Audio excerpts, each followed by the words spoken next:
Avtar Singh, Gurmeet Singh, Sukhpreet Singh Bakersfield ਤੋਂ। ਇਹਨਾਂ ਸਾਰਿਆਂ ਦਾ ਬਹੁਤ ਬਹੁਤ ਧੰਨਵਾਦ।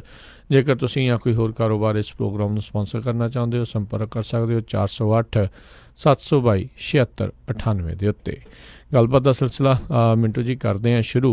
ਟਾਈਮ ਮੈਗਜ਼ੀਨ ਨੇ ਬੜੀ ਇੱਕ ਜ਼ਬਰਦਸਤ ਫਰੰਟ ਪੇਜ ਦੇ ਉੱਤੇ ਤਸਵੀਰ ਲਾਈ ਹੈ, ਜਿਸ ਦੇ ਵਿੱਚ ਇਹ ਸਵਾਲ ਖੜਾ ਕਰ ਦਿੱਤਾ ਵੀ ਕਿਤੇ ਮੋਦੀ ਭਾਰਤ ਨੂੰ ਵੰਡਣ ਵਾਲਿਆਂ ਚੋਂ ਤਾਂ ਨਹੀਂ।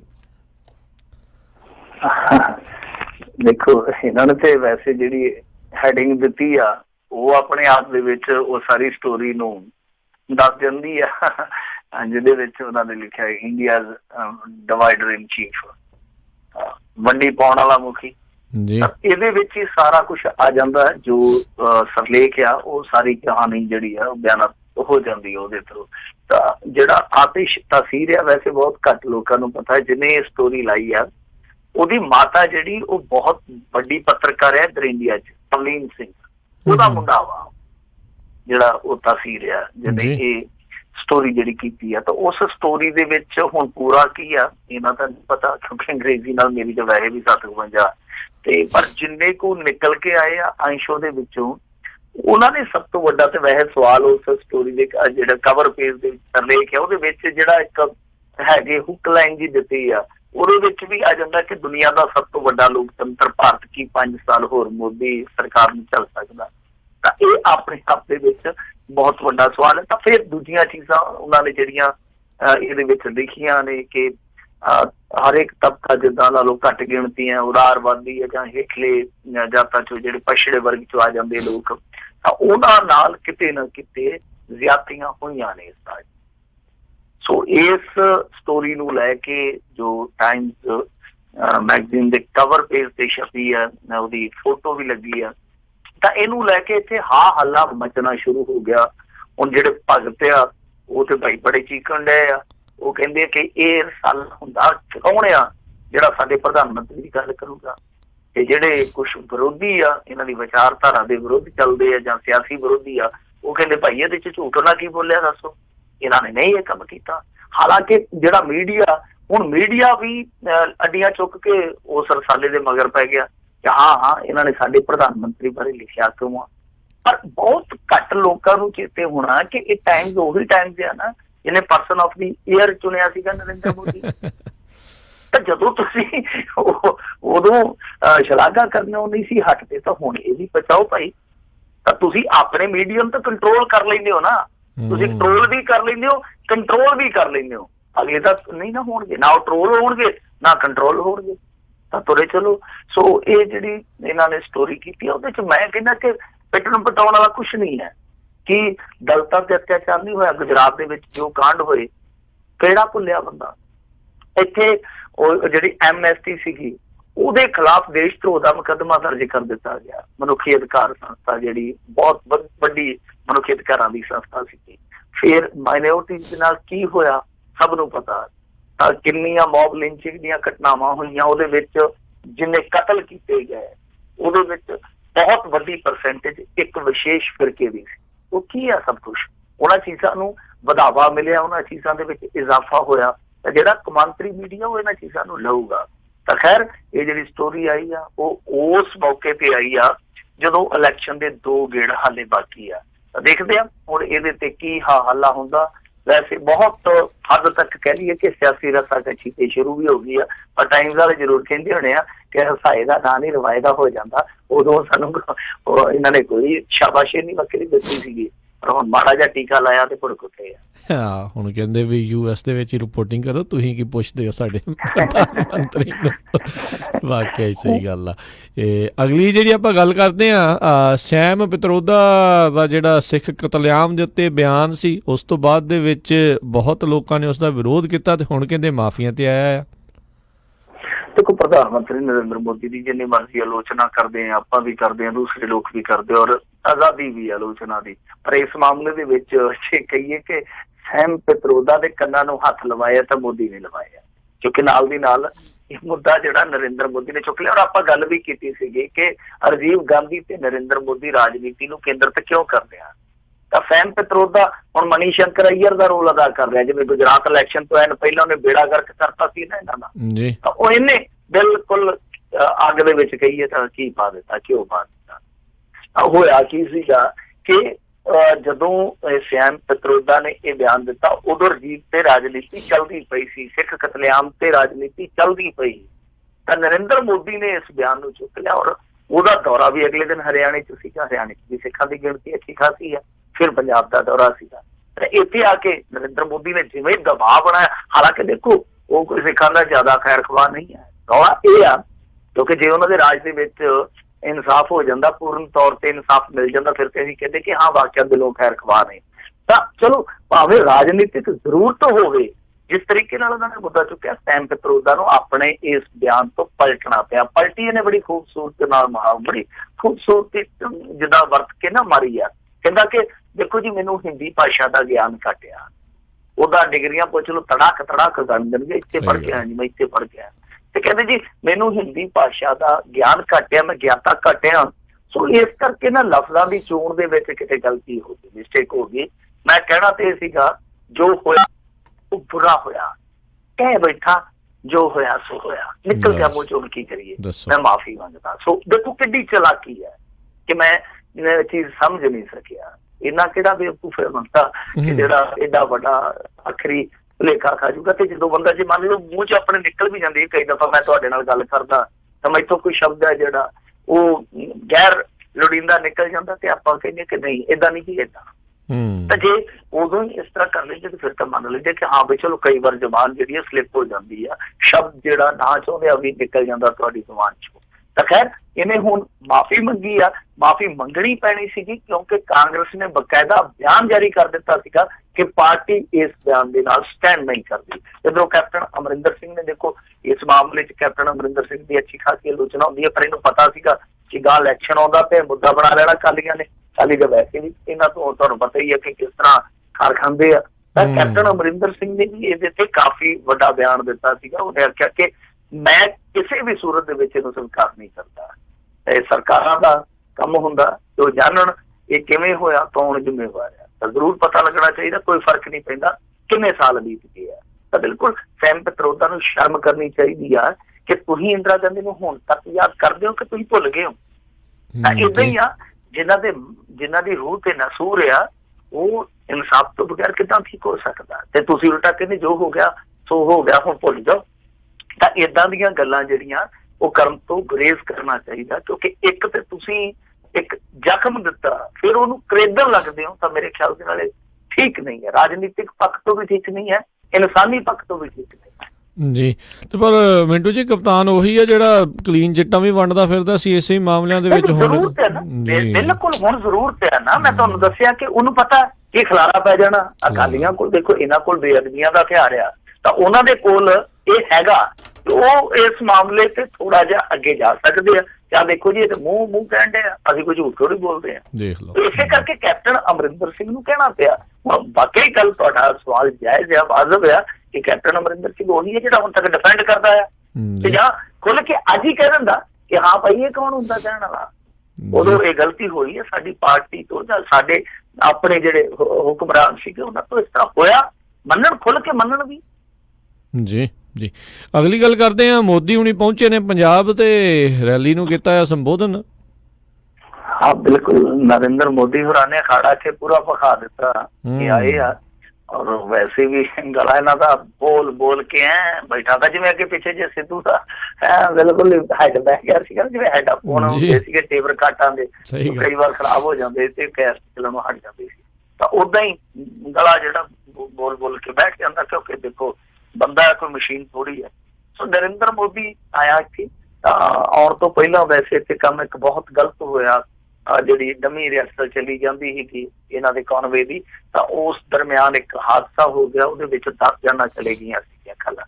ਤਾਂ ਉਹ ਬੜੀ ਵੱਡੀ ਖਬਰ ਸੀ, ਸੈਡ ਖਬਰ ਸੀਗੀ। ਤਾਂ ਉਸ ਤੋਂ ਬਾਅਦ ਇਹ ਪਹੁੰਚੇ ਆ, ਇਹਨਾਂ ਨੇ ਕਾਫੀ ਰਗੜੇ ਲਾਏ ਆ, ਕਤਲੇਆਮ ਦੀ ਗੱਲ ਕੀਤੀ ਹੈ। ਜਿਵੇਂ ਮੈਂ ਤੁਹਾਨੂੰ ਅੱਗੇ ਕਿਹਾ ਕਿ ਇਹਨਾਂ ਨੇ ਜਿਵੇਂ ਹੀ ਇੱਧਰ ਨੂੰ ਮੁਹਾਰ ਮੋੜੀ, ਨਾਲ ਦੀ ਨਾਲ ਹੀ ਇਹਨਾਂ ਨੇ ਸਿਆਸੀ ਪੈਟਰਨ ਜਿਹੜਾ ਸੀਗਾ ਬਦਲ ਦਿੱਤਾ। ਤਾਂ ਅੱਜ ਵੀ ਕਤਲੇਆਮ ਦੀ ਗੱਲ ਕੀਤੀ ਹੈ ਉਹਨਾਂ ਨੇ, ਫਿਰ ਕਰਤਾਰਪੁਰ ਦੇ ਲਾਂਘੇ ਦੀ ਗੱਲ ਕੀਤੀ ਆ। ਔਰ ਉਹ ਹਮੇਸ਼ਾ ਕ੍ਰੈਡਿਟ ਲੈਂਦੇ ਆਪਣੇ ਸਿਰ ਤੇ। ਉਹਨਾਂ ਨੇ ਅਕਾਲੀਆਂ ਦਾ ਨਾਂ ਨਹੀਂ ਲਿਆ ਹੋਊਗਾ ਮੇਰੇ ਖਿਆਲ ਦੇ ਨਾਲ, ਮੈਂ ਪੂਰੀ ਸਪੀਚ ਨਹੀਂ ਸੁਣ ਸਕਿਆ, ਪਿਛਲੀ ਦਫਾ ਵੀ ਨਹੀਂ ਸੀ ਲਿਆ। ਤਾਂ ਨਾਲ ਉਹਨਾਂ ਨੇ 550ਵਾਂ ਪ੍ਰਕਾਸ਼ ਪੁਰਬ ਜਿਹੜਾ ਆ ਰਿਹਾ ਉਹਦੇ ਸੰਦਰਭ ਚ ਵੀ ਗੱਲ ਕੀਤੀ ਆ। ਸਾਰਾ ਕੁਛ ਕੀਤਾ ਉਹਨਾਂ ਨੇ। ਇੱਥੋਂ ਤੱਕ ਕਿਹਾ ਕਿ 84, ਹਾਲਾਂਕਿ ਸ਼ਬਦ ਇੱਕ ਥਾਂ ਤੇ ਉਹਨਾਂ ਨੇ ਕਤਲੇਆਮ ਵੀ ਇਸਤੇਮਾਲ ਕੀਤਾ, ਸਿੱਖ ਕਤਲੇਆਮ, ਪਰ ਜ਼ਿਆਦਾ ਮੌਕਿਆਂ ਤੇ, ਕਿਉਂਕਿ ਹਰਿਆਣੇ ਦੇ ਵਿੱਚ ਜਦੋਂ ਰੋਹਤਕ ਦੇ ਵਿੱਚ ਉਹ ਕਰਦੇ ਪਏ ਸਨ ਸੰਬੋਧਨ, ਤਾਂ ਉਦੋਂ ਇੱਕ ਥਾਂ ਤੇ ਕਤਲੇਆਮ ਮੈਂ ਸੁਣਿਆ ਉਸ ਸਪੀਚ ਦੇ ਵਿੱਚ। ਆਮ ਤੌਰ ਤੇ ਦੰਗਾ ਸ਼ਬਦ ਹੀ ਇਸਤੇਮਾਲ ਕਰਦੇ ਰਹੇ ਕਿ 84 ਦੰਗੇ ਦਾ ਇਨਸਾਫ ਨਹੀਂ ਹੋਇਆ, ਪਰ 84 ਕਤਲੇਆਮ ਲਈ ਇਹ ਜੇ ਉਹ ਕਹਿ ਰਹੇ ਆ, ਉਹ ਕਹਿ ਰਹੇ ਆ ਕਿ ਜੋ ਹੁਆ ਸੋ ਹੁਆ। ਹੁਣ ਜਦੋਂ ਉਹਨਾਂ ਦੀ ਵਾਰੀ ਆਉਂਦੀ ਹੈ ਉਦੋਂ ਕਤਲੇਆਮ ਕਹਿ ਦਿੰਦੇ। ਬੜੀ ਚਲਾਕੀ ਹੈ ਇਹਨਾਂ ਦੇ ਬਿਆਨਾਂ ਚ। ਖੈਰ, ਤਾਂ ਦੂਸਰੇ ਪੱਖ ਤੋਂ ਜੇ ਦੂਸਰੇ ਪਾਸੇ ਤੋਂ ਦੇਖੀਏ, ਪ੍ਰਕਾਸ਼ ਸਿੰਘ ਬਾਦਲ ਵੀ ਅੱਜ ਬੋਲੇ ਆ, ਔਰ ਕਿਉਂਕਿ ਇੱਕ ਵਾਰੀ ਨਰਿੰਦਰ ਮੋਦੀ ਨੇ ਇਹਨਾਂ ਨੂੰ ਮੰਡੇਲਾ ਕਿਹਾ ਸੀਗਾ, ਇੰਡੀਆ ਦਾ ਮੰਡੇਲਾ, ਤੇ ਅੱਜ ਇਹਨਾਂ ਨੇ ਵਾਰੀ ਦਾ ਵੱਟਾ ਲਾ ਸੁੱਟਿਆ। ਇਹ ਕਹਿੰਦੇ ਆ ਕਿ ਇਬਰਾਹਿਮ ਲਿੰਕਨ ਨੇ ਮਤਲਬ ਕਿ ਤੁਲਨਾ ਕਰ ਦਿੱਤੀ ਕਿ ਇੱਕ ਇਹ ਤੇ ਇੱਕ ਇਬਰਾਹਿਮ ਲਿੰਕਨ, ਦੋ ਹੀ ਆਗੂ ਆ ਜਿਹੜੇ ਹੇਠਲੇ ਪੱਧਰ ਤੋਂ ਉੱਠੇ ਤੇ ਵੇਖ ਲਓ ਕਿੱਥੇ ਦੇ ਕਿੱਥੇ ਚਲੇ ਗਏ। ਅੱਜ ਮੋਦੀ ਦੇ ਨਾਲ ਦੋਸਤੀ ਕਰਨ ਨੂੰ, ਇੰਡੀਆ ਦੇ ਨਾਲ ਦੋਸਤੀ ਕਰਨ ਨੂੰ ਪੂਰਾ ਸੰਸਾਰ ਹੈ ਜਿਹੜਾ ਤਰਸਦਾ ਪਿਆ। ਤੇ ਜਾਨੀ ਇਹਨਾਂ ਨੇ ਹਿਸਾਬ ਕਿਤਾਬ ਬਰੋਬਰ ਕਰ ਦਿੱਤਾ, ਤੂੰ ਮੇਰਾ ਬਾਈ ਮੈਂ ਤੇਰਾ ਬਾਈ। ਮੰਡੇਲਾ ਦਾ ਖਿਤਾਬ ਦਿੱਤਾ ਸੀ, ਇਹਨਾਂ ਨੇ ਤੁਲਨਾ ਕਰ ਦਿੱਤੀ ਲਿੰਕਨ ਦੇ ਨਾਲ। ਖੈਰ, ਬਰੋਬਰ ਹੀ ਆ। ਨਾਲ ਇਹ ਵੀ ਦੱਸਿਆ ਬਾਦਲ ਸਾਹਿਬ ਨੇ ਕਿ ਜਦੋਂ ਐਮਰਜੈਂਸੀ ਚ ਭੀੜ ਪੈ ਗਈ ਸੀ ਇਹਨਾਂ ਤੇ ਮੋਦੀ ਸਾਹਿਬ ਸੀਗੇ ਜਿਹੜੇ ਸਰਦਾਰ ਬਣ ਕੇ ਇੱਥੇ ਪੰਜਾਬ ਚ ਰਹੇ ਸੀ, ਮੈਂ ਇਸ ਕਰਕੇ ਇਹਨੂੰ ਸਰਦਾਰ ਮੋਦੀ ਕਹਿਣਾ ਵਾ। ਠੀਕ ਆ, ਇਹ ਸਰਦਾਰ ਦਾ ਖਿਤਾਬ ਵੀ ਦੇ ਗਏ ਆ, ਪਰ ਇਸ ਸਰਦਾਰ ਕੋਲ ਘੱਟੋ ਘੱਟ ਉਹਨਾਂ ਸਰਦਾਰਾਂ ਦੀ ਵੀ ਗੁਹਾਰ ਲਾ ਦਿੰਦੇ ਜਿਹੜੇ ਇਹਦੇ ਪੈਰੋਂ ਤੇ ਜਿਹੜੇ ਪਏ ਆ। ਇੰਨੇ ਹਜ਼ਾਰਾਂ ਕਿਸਾਨ ਗੁਜਰਾਤ ਦੇ ਵਿੱਚ ਜਿਹੜੇ ਸੁਪਰੀਮ ਕੋਰਟ ਤੱਕ ਤਰੀਕਾ ਭੁਗਤਦੇ ਪਏ, ਨਾ ਪਿਛਾ ਮੁੜਨ ਜੋਗੇ ਨਾ ਗਾਂਹ ਰਹਿਣ ਜੋਗੇ ਆ। ਤਾਂ ਘੱਟੋ ਘੱਟ ਅੱਜ ਮੇਰੇ ਖਿਆਲ ਦੇ ਨਾਲ ਮੌਕਾ ਸੀਗਾ, ਇਹਨਾਂ ਨੂੰ ਸਿਆਸੀ ਤੌਰ ਤੇ ਵੀ ਲਾਭ ਹੋ ਸਕਦਾ ਸੀ। ਉਹਨਾਂ ਕਿਸਾਨਾਂ ਦੇ ਵੀ ਥੋੜੇ ਜਿਹੇ ਤਪਦੇ ਹਿਰਦੇ ਠੰਡੇ ਹੁੰਦੇ ਸੀ ਹੁੰਦੇ ਜੇ ਉਹਨਾਂ ਦੇ ਦੁੱਖ ਦਰਦ ਦੀ ਗੱਲ ਮੋਦੀ ਦੇ ਸਾਹਮਣੇ ਕਰ ਦਿੰਦੇ। ਜੀ, ਲਿੰਕਨ ਹੁਣਾਂ ਨੂੰ ਅਖੀਰ ਦੇ ਵਿੱਚ ਅਸੈਸੀਨੇਟ ਕਰਕੇ ਮਾਰਿਆ ਸੀ, ਕਿਤੇ ਉਧਰ ਨੂੰ ਇਸ਼ਾਰਾ ਉਸ਼ਾਰਾ ਤਾਂ ਨਹੀਂ ਕਰੀ ਜਾਂਦੇ ਵੀ ਇਹਨਾਂ ਨੂੰ ਲਿੰਕਨ ਨੂੰ ਬਣਾਈ ਜਾਂਦੇ ਆ? ਦੇਖੋ, ਨਹੀਂ ਇਸ ਤਰ੍ਹਾਂ ਦਾ ਤਾਂ ਨਹੀਂ। ਉਹ ਤਾਂ ਚਲੋ ਅਸੈਸੀਨੇਸ਼ਨ ਉਹਨਾਂ ਦਾ ਜਿੱਦਾਂ ਹੋਇਆ ਠੀਕ ਆ, ਪਰ ਇਹਨਾਂ ਦੀ ਇੱਕ ਤੁਲਨਾ ਸੀਗੀ ਕਿ ਹੇਠਲੇ ਪੱਧਰ ਤੋਂ ਜਿੱਦਾਂ ਹੁੰਦੇ ਤਾਂ ਦੋ ਹੀ ਨੇਤਾ ਨੇ, ਤਾਂ ਬਸ ਉਹਨਾਂ ਨੇ ਹਿਸਾਬ ਕਿਤਾਬ ਬਰਾਬਰ ਕਰ ਲਿਆ, ਕਿਉਂਕਿ ਰੱਖਦੇ ਹੀ ਭਾਜੀ ਤੋੜ ਦਿੰਦੇ ਆ। ਇਹਨਾਂ ਦੇ ਕਹਿਣ ਦਾ ਮਤਲਬ ਸੀਗਾ ਕਿ ਕਿਉਂਕਿ ਇਬਰਾਹਿਮ ਲਿੰਕਨ ਦਾ ਵੀ ਜੀਵਨ ਹੈ ਜਿਹੜਾ ਉਹ ਬਹੁਤ ਕਸ਼ਟਾਂ ਵਾਲਾ ਸੀ। ਵੈਸੇ ਉਹਨਾਂ ਦੀ ਬਾਇਓਗ੍ਰਾਫੀ ਪੜ੍ਹਨ ਵਾਲੀ ਆ, ਬੜੀ ਪ੍ਰੇਰਨਾਦਾਇਕ ਹੈ। ਪਰ ਨਰਿੰਦਰ ਮੋਦੀ ਦਾ ਜੀਵਨ ਮੇਰੇ ਖਿਆਲ ਦੇ ਨਾਲ ਉਹਨਾਂ ਦੇ ਨਾਲ ਤੋਲਣਾ ਇਹ ਥੋੜਾ ਜਿਹਾ ਅਜੀਬੋ-ਗਰੀਬ ਜਿਹਾ ਲੱਗਦਾ। ਜੀ, ਬਿਲਕੁਲ। ਅਗਲੀ ਜਿਹੜੀ ਗੱਲ ਕਰਦੇ, ਕਹਿੰਦੇ ਬਾਦਲ ਨੇ ਅਕਾਲੀ ਕਾਰਕੁਨਾਂ ਨੂੰ ਕਿਸੇ ਤਰੀਕੇ ਨਾਲ ਵੋਟ ਪਾਉਣ ਦੀ ਕੀਤੀ ਅਪੀਲ। ਬਿਲਕੁਲ, ਕਾਰਕੁਨਾਂ ਨੂੰ ਇਹ ਕਿਹਾ ਕਿ ਮਿਹਨਤਾਂ ਕਰੋ, ਪੈਰੀ ਹੱਥ ਲਾਓ, ਕੱਲੀ ਵੋਟ ਜਿੱਦਾਂ ਮਰਜ਼ੀ ਕਰੋ, ਲਿਆਓ ਸਹੀ ਵੋਟਾਂ ਪਾਓ। ਇਹ ਬਾਦਲ ਸਾਹਿਬ ਦੀ ਪੁਕਾਰ ਆ, ਬਾਦਲ ਸਾਹਿਬ ਦੀ ਗੁਹਾਰ ਆ ਕਾਰਕੁਨਾਂ ਨੂੰ ਕਿ ਭਾਈ ਕਿਸੇ ਤਰੀਕੇ ਵੀ ਲਿਆਓ। ਔਰ ਤੁਹਾਨੂੰ ਯਾਦ ਹੋਣਾ ਜਦੋਂ 2017 ਵਾਲਾ ਇਲੈਕਸ਼ਨ ਸੀਗਾ ਵਿਧਾਨ ਸਭਾ ਦਾ, ਇੱਕ ਆਡੀਓ ਵਾਇਰਲ ਹੋਈ ਸੀਗੀ ਪ੍ਰਕਾਸ਼ ਸਿੰਘ ਬਾਦਲ ਦੀ। ਸਾਡੀ ਜ਼ਿੰਦਗੀ ਦੇ ਵਿੱਚ ਉਹ ਪਹਿਲਾ ਮੌਕਾ ਸੀਗਾ, ਕਿਉਂਕਿ ਅਸੀਂ ਇੱਥੇ ਜੰਮੇ ਪਲੇ ਇਹਨਾਂ ਦੀ ਰਾਜਨੀਤੀ ਨੂੰ ਲੈਂਦੇ ਰਹੇ ਹਾਂ। ਇਹ ਪਹਿਲਾ ਮੌਕਾ ਸੀਗਾ ਜਦੋਂ ਮੈਂ ਪ੍ਰਕਾਸ਼ ਸਿੰਘ ਬਾਦਲ ਨੂੰ ਇਸ ਅੰਦਾਜ਼ ਚ ਸੱਚੀਓ, ਵੈਸੇ ਤੇ ਰਾਜਨੀਤਿਕ ਡਰਾਮੇਬਾਜ਼ੀ ਥੋੜੀ ਚੱਲਦੀ ਰਹਿੰਦੀ ਆ, ਉਹ ਤੇ ਕਲਾ ਹੈਗੀ ਆ, ਹਰੇਕ ਲੀਡਰ ਚ ਹੀ ਹੁੰਦੀ ਆ, ਪਰ ਸੱਚੀਓ ਜਿਹੜੀ ਜਿਹਨੂੰ ਆਪਾਂ ਕਹਿੰਦੇ ਨੇ ਕਿ ਤਰਲੇ ਵਾਲੀ ਭਾਵਨਾ ਰੱਖਦੇ ਆ, ਉਹ ਇੱਕ ਆਡੀਓ ਵਾਇਰਲ ਹੋਈ ਸੀਗੀ। ਸਾਡੇ ਪਿੰਡਾਂ ਦੇ ਇੱਕ ਬੰਦੇ ਨੂੰ ਫੋਨ ਕਰਕੇ ਕਹਿ ਰਹੇ ਸੀਗੇ ਤੇ ਬੜਾ ਵਿਚਾਰਗੀ ਜਿਹੇ ਵਾਲਾ ਮਾਹੌਲ ਸੀਗਾ। ਤਾਂ ਐਤਕੀ ਵੀ ਤਕਰੀਬਨ ਉਹੀ ਮਾਹੌਲ ਬਣਿਆ ਪਿਆ। ਇਹਨਾਂ ਨੇ ਜਿਸ ਤਰੀਕੇ ਨਾਲ ਕਿਹਾ, ਉਹਨਾਂ ਨੂੰ ਪਤਾ ਕਿ ਜੇ ਮੰਨ ਲਓ ਬਠਿੰਡਾ ਹਾਰ ਜਾਂਦੇ ਜਾਂ ਫਿਰੋਜ਼ਪੁਰ ਚ ਕੋਈ ਉਲਟ ਫੇਰ ਹੋ ਜਾਂਦਾ ਤਾਂ ਫਿਰ ਸਥਿਤੀ ਸਾਡੀ ਬਹੁਤ ਜ਼ਿਆਦਾ ਬੱਤਰ ਹੋ ਜਾਏਗੀ, ਬੱਤਰੀ ਨੂੰ। ਤਾਂ ਦੋਨੇ ਸੀਟਾਂ ਹੀ ਜਿੱਤਣੀਆਂ ਲਾਜ਼ਮੀ। ਇਸ ਕਰਕੇ ਉਹਨਾਂ ਨੇ ਕਾਰਕੁਨਾਂ ਨੂੰ ਕਿਹਾ ਕਰ, ਕਿਉਂਕਿ ਦੇਖੋ ਆਪਣਾ ਜਿਹੜਾ ਹੇਠਲਾ ਕਾਡਰ ਹੁੰਦਾ ਕਿਸੇ ਵੀ ਪਾਰਟੀ ਦਾ, ਜਦੋਂ ਕੋਈ ਉਹਨਾਂ ਦਾ ਲੀਡਰ, ਸੁਪਰੀਮ ਲੀਡਰ ਹੈ ਚਾਹੇ ਕੋਈ ਵੀ ਆ, ਜਦੋਂ ਇਸ ਤਰ੍ਹਾਂ ਦੀ ਭਾਵਨਾਤਮਕ ਅਪੀਲ ਕਰਦਾ ਨਾ, ਤਾਂ ਫਿਰ ਕਈ ਵਾਰ ਇਹ ਹੁੰਦਾ ਕਿ ਜਿਹੜਾ ਕਾਡਰ ਥੋੜਾ ਜਿਹਾ ਢਿੱਲਾ ਮੱਠਾ ਹੁੰਦਾ ਜਾਂ ਥੋੜਾ ਜਿਹਾ ਡਬਲ ਮਾਈਂਡਡ ਹੁੰਦਾ, ਤਾਂ ਉਹ ਥੋੜਾ ਜਿਹਾ ਫਿਰ ਝੁਕਾਅ ਹੋ ਜਾਂਦਾ ਉਹਦਾ। ਤੇ ਇਹ ਬਾਦਲ ਸਾਹਿਬ ਨੂੰ ਇਸ ਗੱਲ ਦਾ ਬਖੂਬੀ ਇਲਮ ਆ ਕਿ ਜਿਹੜੀ ਪੰਜਾਬੀ ਕੌਮ ਆ ਇਹ ਜ਼ਿਆਦਾਤਰ ਭਾਵਨਾਤਮਕ ਪੱਤਿਆਂ ਤੇ ਡੁੱਲ ਜਾਂਦੀ। ਇਸ ਕਰਕੇ ਅਪੀਲ ਇਹਨਾਂ ਨੇ ਕੀਤੀ ਆ। ਨਾਲ ਇਹਨਾਂ ਨੇ ਇਹ ਵੀ ਦੱਸਿਆ ਕਿ ਕਹਿੰਦੇ ਆ ਕਿ ਭਾਈ ਬੱਸ ਚਾਲਕ ਜਿਹੜਾ ਉਹਨੂੰ ਵੀ ਤਜਰਬੇ ਦਾ ਲਾਇਸੈਂਸ ਮਿਲਦਾ ਹੈ, ਤੇ ਜੇ ਅਣਜਾਣ ਬੰਦੇ ਨੂੰ ਬੱਸ ਫੜਾ ਦਿਓ ਕਿ ਫਿਰ ਸਵਾਰੀਆਂ ਵੀ ਹੈ ਨਹੀਂ ਤੇ ਬੱਸ ਵੀ ਹੈ ਨਹੀਂ। ਇਹਨਾਂ ਦੇ ਕਹਿਣ ਦਾ ਮਤਲਬ ਸੀਗਾ ਕਿ ਕਦੇ ਰਾਹੁਲ ਗਾਂਧੀ ਨੂੰ ਬੱਸ ਨਾ ਫੜਵਾ ਦਿਓ ਤੇ ਬੱਸ ਜਿਹੜੀ ਆ ਉਹ ਜਿਹੜਾ ਹੁਣ ਲਾਇਸੈਂਸ ਬਣ ਚੁੱਕਾ, ਪੱਕਾ ਲਾਇਸੈਂਸ ਜਿਹਨੂੰ ਕਹਿੰਦੇ ਆ ਕਿ ਨਰਿੰਦਰ ਮੋਦੀ ਨੂੰ ਸਟੀਅਰਿੰਗ ਫੜਾਇਓ। ਤਾਂ ਖੈਰ ਇਹ ਪਰਿਵਾਰ ਹੈ ਜਿਹੜਾ ਹੁਣ ਵੱਖਰੀ ਕਿਸਮ ਦੀ ਰਾਜਨੀਤੀ ਕਰ ਰਿਹਾ। ਹੁਣ ਦੇਖੋ ਕੱਲ ਸੁਖਬੀਰ ਸਿੰਘ ਬਾਦਲ ਦਾ ਇੱਕ ਬਿਆਨ ਸੀਗਾ, ਤੁਸੀਂ ਸੁਣਿਆ ਹੋਣਾ। ਉਹਨਾਂ ਨੇ ਕਿਹਾ ਕਿ ਬੇਅਦਬੀਆਂ ਕਰਨ ਵਾਲਿਆਂ ਦਾ ਖਾਨਾ ਖਰਾਬ ਹੋ ਜਾਏ, ਕੱਖ ਨਾ ਰਵੇ, ਕਿ ਉਹਦੇ ਤੇ ਜਿਹੜੇ ਰਾਜਨੀਤੀ ਕਰਦੇ ਆ ਉਹਨਾਂ ਦਾ ਵੀ ਖਾਨਾ ਖਰਾਬ ਹੋ ਜਾਵੇ। ਤੇ ਜਿਨ੍ਹਾਂ ਨੇ ਨਜਾਇਜ਼ ਬੰਦੇ ਮਾਰੇ ਜਾਂ ਮਰਵਾਏ ਉੱਥੇ ਬਾਈਬਲ ਦੇ ਵਿੱਚ, ਉਹਨਾਂ ਬਾਰੇ ਕੁਛ ਨਹੀਂ ਕਿਹਾ। ਪਰ ਅੱਜ ਬੀਬਾ ਬਾਦਲ ਨੇ ਵੀ ਇੱਕ ਬੜਾ ਵੱਡਾ ਬਿਆਨ ਦਿੱਤਾ। ਹਾਲਾਂਕਿ ਇਹਨਾਂ ਨੇ ਇੱਕ ਅੰਗਰੇਜ਼ੀ ਅਖਬਾਰ ਦੇ ਵਿੱਚ ਇੰਟਰਵਿਊ ਜਿਹੜੀ ਦਿੱਤੀ, ਉਹਦੇ ਚ ਦੇਖੋ ਤੱਕ ਕਹਿ ਦਿੱਤਾ ਕਿ ਬੇਅਦਬੀਆਂ ਵਾਲਾ ਮੁੱਦਾ ਜਿਹੜਾ ਉਹ ਮੁਰਦਾ ਘੋੜਾ। ਪਰ ਅੱਜ ਇਹਨਾਂ ਨੇ ਕਿਹਾ ਬੇਅਦਬੀ ਕਰਨ ਵਾਲਿਆਂ ਨੂੰ ਚੌਂਕ 'ਚ ਖੜਾ ਕੇ ਜੁੱਤੀਆਂ ਮਾਰੋ। ਤਾਂ ਕਹਿਣ ਦਾ ਮਤਲਬ ਹੈ ਕਿ ਜਿਹੜੇ ਮੁੱਦੇ ਤੋਂ ਬਾਦਲ ਪਰਿਵਾਰ ਥੋੜਾ ਜਿਹਾ ਡਰਦਾ ਸੀਗਾ ਨਾ, ਛੱਪਾ ਖਾਂਦਾ ਸੀਗਾ, ਪਾਸੇ ਪਾਸੇ ਰਹਿੰਦਾ ਸੀ, ਅੱਜ ਉਸ ਮੁੱਦੇ ਤੇ ਖੁੱਲ ਕੇ ਬਾਦਲ ਦਾ ਪਰਿਵਾਰ ਬੋਲਦਾ ਪਿਆ। ਇੱਕ ਵੱਖਰੀ ਰਾਜਨੀਤਿਕ ਵੰਨਗੀ ਦੇਖਣ ਨੂੰ ਮਿਲਦੀ ਪਈ ਆ। ਔਰ ਬਾਦਲ ਸਾਹਿਬ ਖੁਦ ਵੀ ਕਹਿ ਚੁੱਕੇ ਆ ਕਿ ਅਸੀਂ ਗਲਤੀਆਂ ਲਈ ਮਾਫੀ ਮੰਗ ਲਵਾਂਗੇ। ਆਬੋਰ ਸਿੱਧਵਾਂ ਦੇ ਵਿੱਚ ਉਹਨਾਂ ਦੀ ਸਟੇਟਮੈਂਟ ਸੀ, ਸਾਡੇ ਲਾਗੇ ਪਿੰਡ ਆ, ਕਿ ਜੇ ਕੋਈ ਗਲਤੀ ਹੋਈ ਤਾਂ ਅਸੀਂ ਮਾਫੀ ਮੰਗ ਲਵਾਂਗੇ। ਤਾਂ ਕਹਿਣ ਦਾ ਮਤਲਬ ਹੈ ਕਿ ਪ੍ਰਕਾਸ਼ ਸਿੰਘ ਬਾਦਲ ਦਾ ਪਰਿਵਾਰ ਹੈ ਜਿਹੜਾ, ਉਹ ਹੌਲੀ ਹੌਲੀ ਇਸ ਮੁੱਦੇ ਨੂੰ ਛੋ ਰਿਹਾ, ਔਰ ਛੋ ਨਾ ਪੂਰਿਆ ਜਿੰਨਾ ਕੁ ਉਹਨਾਂ ਲਈ ਨੁਕਸਾਨਦਾਇਕ ਨਹੀਂ। ਜੀ ਜੀ। ਅਗਲੀ ਗੱਲ ਆਪਾਂ ਕਰਦੇ ਹਾਂ ਮਿੰਟੂ ਜੀ। ਕਹਿੰਦੇ ਆਮ ਆਦਮੀ ਪਾਰਟੀ 'ਚ ਪੈਸੇ ਲੈ ਕੇ ਟਿਕਟਾਂ ਦੀ ਵੰਡ ਕਰਨ ਦਾ ਮਾਮਲਾ ਇੱਕ ਵਾਰੀ ਫੇਰ ਭਖਿਆ ਆ। ਦੇਖੋ ਇਹਨਾਂ ਦੇ ਕੋਈ ਜਨਰਲ ਇੰਚਾਰਜ ਸੀਗੇ ਮੇਰੇ ਖਿਆਲ ਦੇ ਨਾਲ, ਤਰਲੋਚਨ ਸਿੰਘ ਉਹਨਾਂ ਦਾ ਨਾਮ ਸੀਗਾ, ਤਰਲੋਚਨ ਸਿੰਘ ਦੀ ਚਠਾ। ਤਾਂ ਤਰਲੋਚਨ ਸਿੰਘ ਜੀ ਚਠਾ ਨੇ ਦੱਸਿਆ ਕਿ ਕਿਸ ਤਰ੍ਹਾਂ ਚਿੱਟਾ ਖੋਲ ਕੇ ਕਿ ਕਿਸ ਤਰ੍ਹਾਂ ਭੱਠਾ ਬੈਠਾ ਇਸ ਪਾਰਟੀ ਦਾ। ਤਾਂ ਇਹਨਾਂ ਨੇ ਇਲਜ਼ਾਮ ਇਹ ਲਾਇਆ ਕਿ 2016 ਦੇ ਵਿੱਚ ਮੇਰੀ ਮੁਲਾਕਾਤ ਹੋਈ ਸੀਗੀ ਇਹਨਾਂ ਲੀਡਰਾਂ ਦੇ ਨਾਲ, ਤੇ ਮੈਂ ਸੋਚਿਆ ਕਿ ਚਲੋ ਆਪਾਂ ਵੀ ਕੁਛ ਚੰਗਾ ਕਰੀਏ। ਫਿਰ ਇਹਨਾਂ ਨੇ ਕਿਹਾ ਜੀ ਕਿ ਤੁਸੀਂ ਪੜ੍ਹੇ ਲਿਖੇ ਹੋ, ਗੁਰਸਿੱਖ ਬੰਦੇ ਹੋ, ਤਾਂ ਤੁਸੀਂ ਆਓ ਇਲੈਕਸ਼ਨ ਦੇ ਵਿੱਚ, ਉਤਰੋ ਮੈਦਾਨ ਦੇ ਵਿੱਚ ਆਓ। ਤਾਂ ਅਸੀਂ ਵੀ ਫੈਸਲਾ ਕਰ ਲਿਆ ਕਿ ਚਲੋ ਭਾਈ ਦੇਸ਼ ਸੇਵਾ ਲਈ, ਪੰਜਾਬ ਸੇਵਾ ਲਈ ਸਾਨੂੰ ਮੈਦਾਨ 'ਚ ਉਤਰਨਾ ਚਾਹੀਦਾ। ਤੇ ਕਹਿੰਦੇ ਕਿ ਉਸ ਤੋਂ ਬਾਅਦ ਫਿਰ ਮੰਗ ਰੱਖੀ ਗਈ ਕਿ ਭਾਈ ਤੁਸੀਂ 30 ਲੱਖ ਰੁਪਈਆ ਦਿਓ। ਇਹ ਟਿਕਟ ਵਾਸਤੇ ਕਹਿੰਦੇ 30 ਲੱਖ ਰੁਪਈਆ ਅਸੀਂ ਦੇ ਵੀ ਦਿੱਤਾ। ਉਸ ਟਿਕਟ ਦਾ ਲਾਲਚ ਵੀ ਵੇਖੋ ਕਿੱਡਾ ਹੁੰਦਾ, 30 ਲੱਖ ਰੁਪਈਆ ਬੰਦਾ ਕਿੰਨਾ ਔਖਾ ਕਮਾਉਂਦਾ। ਤੇ ਇਹਨਾਂ ਨੇ ਚਟੱਕ ਦੇਣੀ 30 ਲੱਖ ਰੁਪਈਆ ਦੇ ਦਿੱਤਾ। ਹਾਲਾਂਕਿ ਚੰਡੀਗੜ੍ਹ ਦੇ ਵਿੱਚ ਜਦੋਂ ਇਹ ਕਹਿੰਦੇ ਕਿ ਅਸੀਂ ਉਹ ਪੈਸਾ ਦਿੱਤਾ, ਜਿਹੜੀ ਗੱਡੀ 'ਚ ਰੱਖਿਆ ਉਹਦੀ ਵੀਡੀਓ ਰਿਕਾਰਡਿੰਗ ਜਿਹੜੀ ਆ ਉਹ ਇਹਨਾਂ ਦੇ ਮੁੰਡੇ ਨੇ ਕਰ ਲਈ। ਹੁਣ ਜਿਹੜੀ ਗੱਡੀ 'ਚ ਰੱਖਿਆ ਗਿਆ ਪੈਸਾ, ਉਹ ਗੱਡੀ ਆ ਨਰਿੰਦਰ ਸ਼ੇਰਗਿੱਲ ਦੀ, ਜਿਹੜਾ ਸ਼੍ਰੀ ਅਨੰਦਪੁਰ ਸਾਹਿਬ ਤੋਂ ਉਮੀਦਵਾਰ ਹੈ ਇਹਨਾਂ ਦਾ। ਤਾਂ ਉਹ ਸਾਰੀ ਵੀਡੀਓ ਰਿਕਾਰਡਿੰਗ ਆ।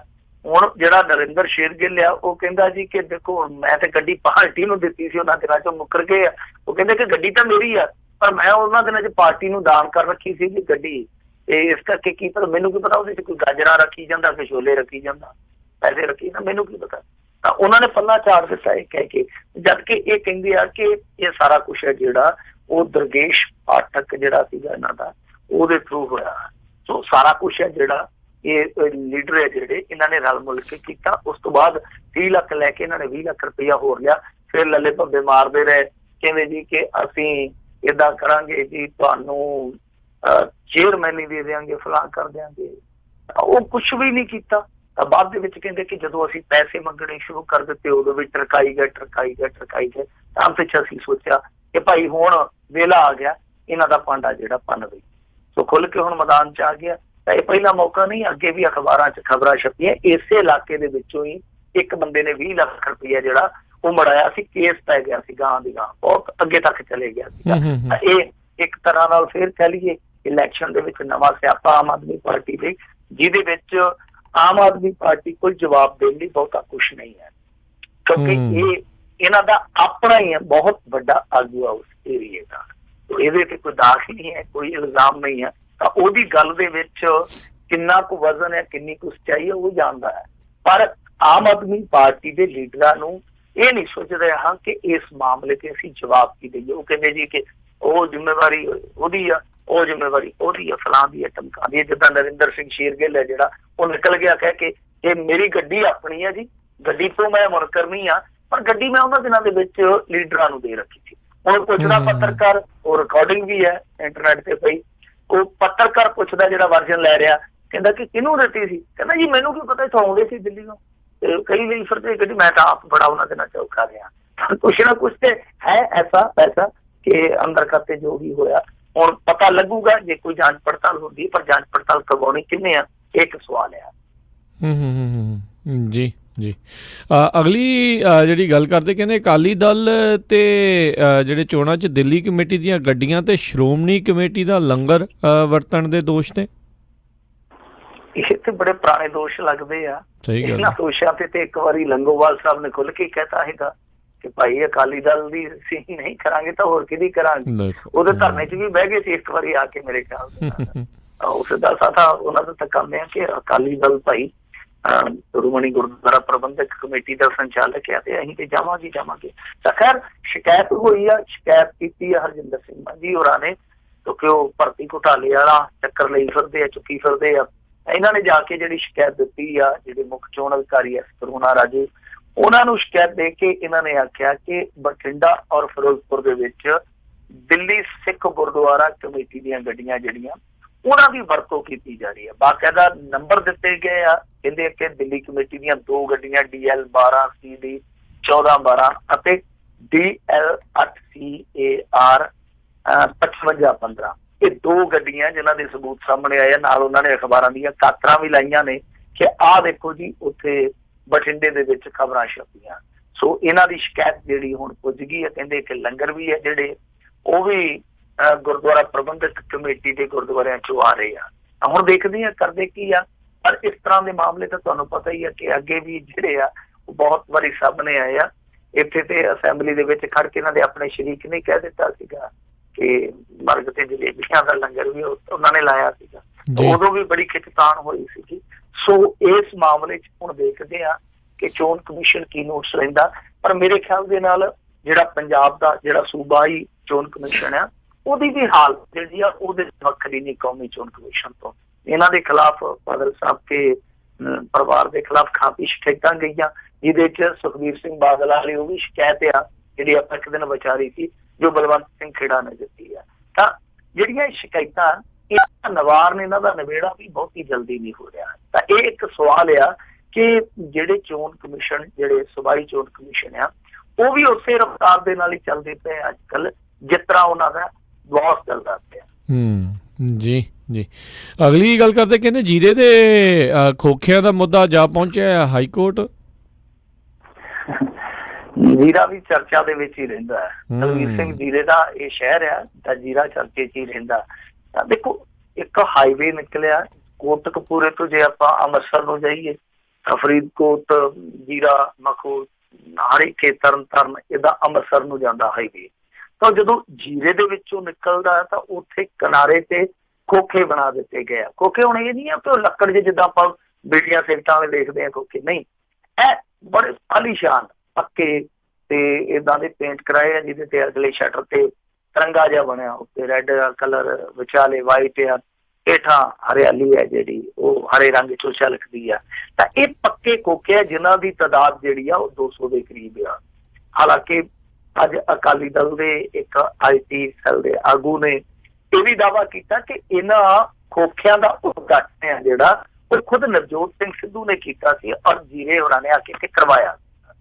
ਤਾਂ ਇਹ ਮਾਮਲਾ ਚਲੇ ਗਿਆ ਹਾਈ ਕੋਰਟ ਦੇ ਵਿੱਚ, ਕਿਉਂਕਿ ਦੇਖੋ ਇਹ ਬਿਲਕੁਲ ਹਾਈਵੇ ਦੀ ਜਗ੍ਹਾ ਦੇ ਵਿੱਚ ਆ, ਬਿਲਕੁਲ ਹਾਈਵੇ ਦੇ ਕਿਨਾਰੇ ਆ। ਤਾਂ ਹਾਈ ਕੋਰਟ ਨੇ ਪੁੱਛਿਆ ਕੌਂਸਲ ਨੂੰ ਕਿ ਭਾਈ ਇਹ ਖੋਖੇ ਕਿਹਨੇ ਬਣਾਏ ਆ?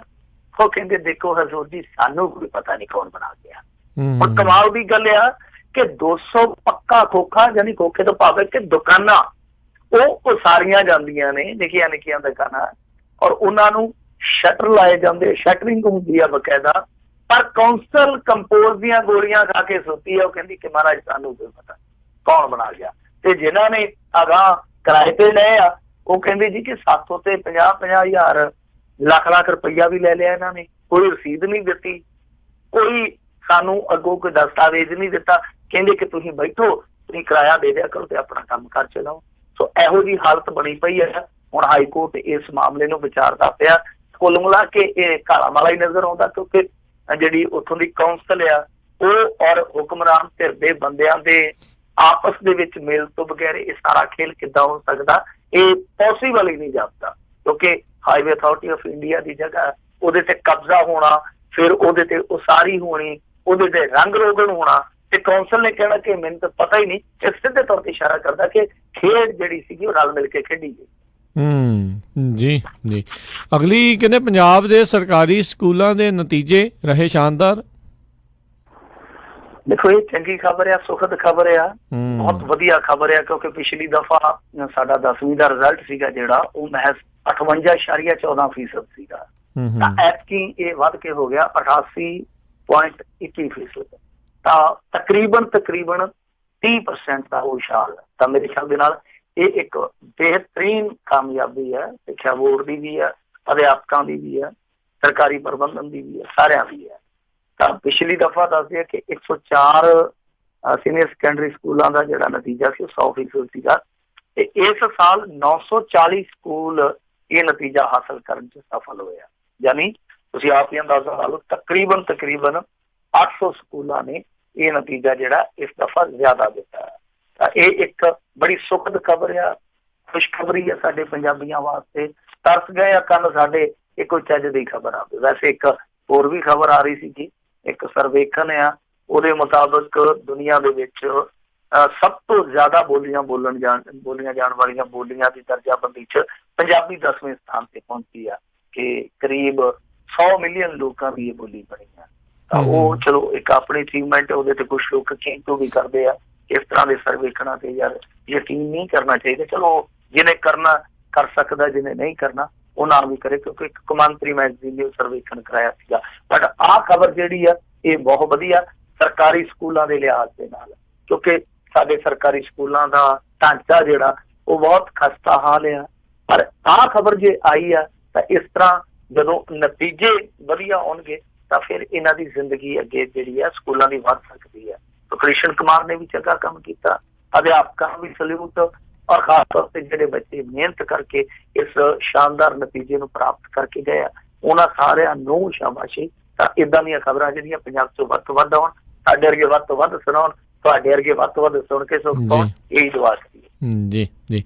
ਕਹਿੰਦੇ ਕੈਪਟਨ ਹੁਣ ਪਟਿਆਲੇ ਦੇ ਮੈਦਾਨ ਦੇ ਵਿੱਚ ਆਪ ਨਿੱਤਰ ਗਿਆ। ਕੈਪਟਨ ਅਮਰਿੰਦਰ ਸਿੰਘ ਨੂੰ ਉਤਰਨਾ ਹੀ ਪੈਣਾ ਸੀ, ਨਿੱਤਰਨਾ ਹੀ ਪੈਣਾ ਸੀ। ਆਖਰ ਨੂੰ ਉਹਨਾਂ ਦੀ ਪਤਨੀ ਖੜੀ ਆ, ਤੇ ਦੁਨੀਆ ਦਾ ਕੋਈ ਵੀ ਪਤੀ ਹੈ ਜਿਹੜਾ ਉਹ ਪਤਨੀ ਦੇ ਅੱਗੇ ਬਾਗੀ ਨਹੀਂ ਹੋ ਸਕਦਾ। ਤੁਹਾਨੂੰ ਪਤਾ ਕਿਤੇ ਨਾ ਕਿਤੇ ਕਾਬੂ ਆ ਹੀ ਜਾਂਦਾ। ਤਾਂ ਮੈਦਾਨ ਦੇ ਵਿੱਚ ਆ ਗਿਆ ਕੈਪਟਨ ਅਮਰਿੰਦਰ ਸਿੰਘ, ਖੁਦ ਨੁੱਕੜ ਮੀਟਿੰਗਾਂ ਕਰ ਰਿਹਾ। ਅੱਜ ਤੇ ਇਹਨਾਂ ਨੇ ਇੱਕ ਪੋਸਟ ਵੀ ਪਾ ਦਿੱਤੀ ਮਨਜੀਤ ਕੌਰ ਦਾ ਦਾਅਵਾ ਕੀਤਾ ਗਿਆ ਕਿ ਜੋ ਦਲ ਬਦਲੀ ਹੋਈ ਆ ਉਹ ਜੀ ਆਈ ਆ ਗਾਂਧੀ ਗਰੁੱਪ ਦੇ ਵਿੱਚੋਂ।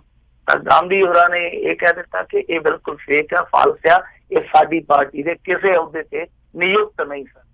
ਤਾਂ ਇਹ ਸਾਰਾ ਕੁਛ ਹੈ ਜਿਹੜਾ ਇਹ ਤੁਸੀਂ ਆਪ ਦੇਖ ਲਓ ਕਿ ਕੈਪਟਨ ਅਮਰਿੰਦਰ ਸਿੰਘ ਨੂੰ ਪਟਿਆਲੇ ਜਾਣਾ ਪੈਂਦਾ, ਬਕਾਇਦਾ ਨੁੱਕੜ ਮੀਟਿੰਗਾਂ ਜਿਹਨੂੰ ਆਪਾਂ ਮੁਹੱਲਾ ਮੀਟਿੰਗਾਂ ਕਹਿ ਦਿੰਦੇ ਆ ਉਹ ਕਰਨੀਆਂ ਪੈ ਰਹੀਆਂ, ਫਿਰ ਇੱਕ ਫੇਕ ਪੋਸਟ ਦਾ ਵੀ ਸਹਾਰਾ ਲੈਣਾ ਪੈ ਰਿਹਾ ਜਿਹੜਾ ਕਿ ਦੋਸ਼ ਲੱਗਦਾ ਉਹਨਾਂ ਤੇ। ਤਾਂ ਕੁੱਲ ਮਿਲਾ ਕੇ ਕਹਿ ਸਕਦੇ ਹਾਂ ਕਿ ਪਟਿਆਲੇ ਦੇ ਵਿੱਚ ਕੋਈ ਨਾ ਕੋਈ ਡਰ ਹੈ, ਕੋਈ ਨਾ ਕੋਈ ਭੈ ਹੈ, ਕੋਈ ਨਾ ਕੋਈ ਖੌਫ ਆ ਜਿਹੜਾ ਕੈਪਟਨ ਅਮਰਿੰਦਰ ਸਿੰਘ ਨੂੰ ਮੈਦਾਨ 'ਚ ਉਤਰਨ ਵਾਸਤੇ ਮਜਬੂਰ ਕਰ ਗਿਆ। ਉਹਨੂੰ ਪਤਾ ਕਿ ਇੱਕ ਤੇ ਜੇ ਬੀਬੀ ਨਾ ਜਿੱਤੀ ਪਰਨੀਤ ਕੌਰ ਤੇ ਤਸੱਲੀ ਕਰਾ ਦੇਣੀ ਆ ਵਿਰੋਧੀਆਂ ਨੇ ਕੀ ਇਹਨਾਂ ਦੇ ਆਪਣੇ ਖੇਮੇ ਵਾਲਿਆਂ ਨੇ ਵੀ ਕਰਾ ਦੇਣੀ। ਦੂਜੀ ਚੀਜ਼ ਇਹ ਆ ਕਿ ਜੇ ਬੀਬੀ ਜਿੱਤ ਜਾਂਦੀ ਹੈ ਤੇ ਚਲੋ ਕੋਈ ਮੰਤਰੀ ਬਣਾਇਆ ਜਾ ਸਕਦਾ, ਕਿਉਂਕਿ ਗਾਹ ਇਮਕਾਨ ਤੇ ਹੁੰਦਾ ਹੀ ਹੈ ਨਾ ਕਿ ਸਰਕਾਰ ਸਾਡੀ ਆ ਸਕਦੀ ਹੈ, ਜਾਂ ਇੱਕ ਭਰੋਸਾ ਤਾਂ ਹੁੰਦਾ ਹੀ ਆ ਬੰਦੇ ਨੂੰ। ਸੋ ਇਸ ਕਰਕੇ ਕੈਪਟਨ ਅਮਰਿੰਦਰ ਸਿੰਘ ਹੈ ਜਿਹੜਾ ਮੈਦਾਨ 'ਚ ਨਿਤਰਿਆ। ਉਦਾਂ ਕਰਮਵੀਰ ਸਿੰਘ ਜੀ ਕਈ ਹੋਰ ਵੀ ਸੀਟਾਂ ਨੇ ਜਿੱਥੇ ਇਹਨਾਂ ਦੀ ਗਰਾਰੀ ਫਸੀ ਪਈ ਆ, ਚਾਹੇ ਉਹ ਗੁਰਦਾਸਪੁਰ ਹੋਵੇ, ਚਾਹੇ ਫਿਰੋਜ਼ਪੁਰ ਹੋਵੇ, ਚਾਹੇ ਬਠਿੰਡਾ ਹੋਵੇ, ਚਾਹੇ ਸੰਗਰੂਰ ਹੋਵੇ, ਚਾਹੇ ਸ੍ਰੀ ਅਨੰਦਪੁਰ ਸਾਹਿਬ ਹੋਵੇ। ਤਾਂ ਕਈ ਸੀਟਾਂ ਜਿੱਥੇ ਇਹਨਾਂ ਦੀ ਗਰਾਰੀ ਅੜ ਗਈ ਹੈ। ਜੀ ਜੀ। ਤੇ ਮਿੰਟੂ ਜੀ ਇੱਥੇ ਲੈਨੇ ਆਪਾਂ ਇੱਕ ਛੋਟੀ ਜਿਹੀ ਬ੍ਰੇਕ, ਤੇ ਬ੍ਰੇਕ ਤੋਂ ਬਾਅਦ ਸਰੋਤਿਓ ਜੇ ਤੁਹਾਡੇ ਵੀ ਕੋਈ ਸਵਾਲ ਹੈਗੇ ਨੇ ਤੁਸੀਂ ਮਿੰਟੂ ਜੀ ਨੂੰ ਪੁੱਛਣਾ ਚਾਹੁੰਦੇ ਹੋ ਤਾਂ ਕਰ ਦਿਓ ਕਾਲ। ਨੰਬਰ ਹੈਗਾ ਜੀ 408 272 5200 4082725200। ਇਸ ਨੰਬਰ ਤੇ ਕਾਲ ਕਰਕੇ ਤੁਸੀਂ ਆਪਣਾ ਸਵਾਲ ਜਿਹੜਾ ਉਹ ਪੁੱਛ ਸਕਦੇ ਹੋ। ਮਿਲਦੇ ਹਾਂ ਇੱਕ ਬ੍ਰੇਕ ਤੋਂ ਬਾਅਦ 'ਚ।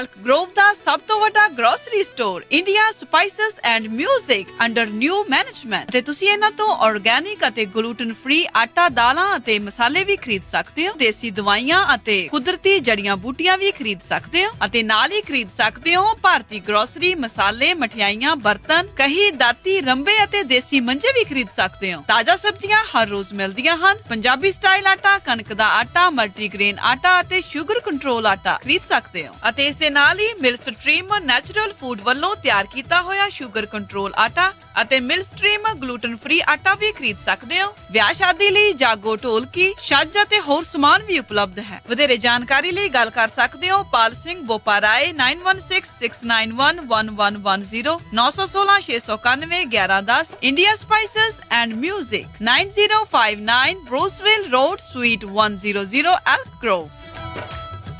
ਬੀਜੇਸ ਗੇਅਰ ਪਿਛਲੇ 28 ਸਾਲਾਂ ਤੋਂ ਸੇਮ ਜਗ੍ਹਾ ਦੇ ਉੱਤੇ 501 ਗਲਾਈਡ ਐਵੀਨਿਊ ਵੈਸਟ ਸੈਕਰਾਮੈਂਟੋ ਵਿਖੇ ਟਰੱਕ ਟ੍ਰੇਲਰ ਦੀ ਰਿਪੇਅਰ ਕਰ ਰਹੇ ਹਨ। ਇਹ ਇੱਕ ਕੰਪਲੀਟ ਗੇਅਰ ਸ਼ਾਪ ਹੈ। ਹਰ ਤਰ੍ਹਾਂ ਦੀ ਟਰਾਂਸਮਿਸ਼ਨ 5 ਸਪੀਡ ਤੋਂ 18 ਸਪੀਡ ਰੀਬਿਲਡ ਲੈ ਸਕਦੇ ਹੋ। ਰੌਕਵੈਲ ਈਟਨ ਸਪਾਈਸਰ ਦੇ ਰੀਅਰ ਐਂਡ ਰੀਬਿਲਡ ਵੀ ਮਿਲਦੇ ਹਨ। ਹਰ ਤਰ੍ਹਾਂ ਦਾ ਯੂਜ਼ਡ ਟਰੱਕ ਪਾਰਟ ਇਹਨਾਂ ਦੇ ਕੋਲ ਮੌਜੂਦ ਹੈ। Engine, radiator, hood, differential, slider, drive line, axle shaft, fuel tank, ਇਹ ਹਰ ਇੱਕ ਚੀਜ਼ ਇਹਨਾਂ ਦੇ ਕੋਲੋਂ ਤੁਸੀਂ ਲੈ ਸਕਦੇ ਹੋ ਤੇ ਹਮੇਸ਼ਾ ਸਟਾਕ ਦੇ ਵਿੱਚ ਹੁੰਦੀ ਹੈ। ਵੈਸਟ ਸੈਕਰਾਮੈਂਟੋ ਵਾਲੇ ਬੀਜੇਸ ਗੇਅਰਸ ਨੰਬਰ 916 372 3518 916 372 3518। ਇਹ ਆਪਣਾ ਬਿਜ਼ਨਸ ਸੈੱਲ ਕਰ ਰਹੇ ਹਨ ਵਿਦ ਇਨਵੈਂਟੋਰੀ। 10,000 ਸਕੁਅਰ ਫੀਟ ਦੀਆਂ 2 ਬਿਲਡਿੰਗ ਲੀਜ਼ ਤੇ ਦੇਣਗੇ 28 ਸਾਲ ਤੋਂ ਸੇਮ ਜਗ੍ਹਾ ਤੇ। ਹੋਰ ਜਾਣਕਾਰੀ ਲਈ ਕਾਲ 916 372 3518 916 372 3518। ਗੁਰੀ, ਅੱਜ ਮੇਰਾ ਘਰੇ ਖਾਣਾ ਖਾਣ ਨੂੰ ਬਿਲਕੁਲ ਦਿਲ ਨਹੀਂ ਕਰ ਰਿਹਾ। ਚੱਲ ਫਿਰ ਕਿਤੋਂ ਬਾਹਰੋਂ ਖਾਣਾ ਖਾ ਆਉਨੇ ਆ। ਮੇਰਾ ਅੱਜ ਚਾਟ ਖਾਣ ਨੂੰ ਦਿਲ ਕਰਦਾ ਹੈ, ਨਾਲੇ ਛੋਲੇ ਭਟੂਰੇ। ਦੱਸ ਫਿਰ ਕਿੱਥੇ ਖਾਣਾ ਖਾਣ ਜਾਣਾ? ਆਪਾਂ ਚੱਲਦੇ ਆ ਬੰਬੇ ਕੁਜ਼ੀਨ ਅਤੇ ਇੰਡੀਅਨ ਸਵੀਟਸ ਤੇ।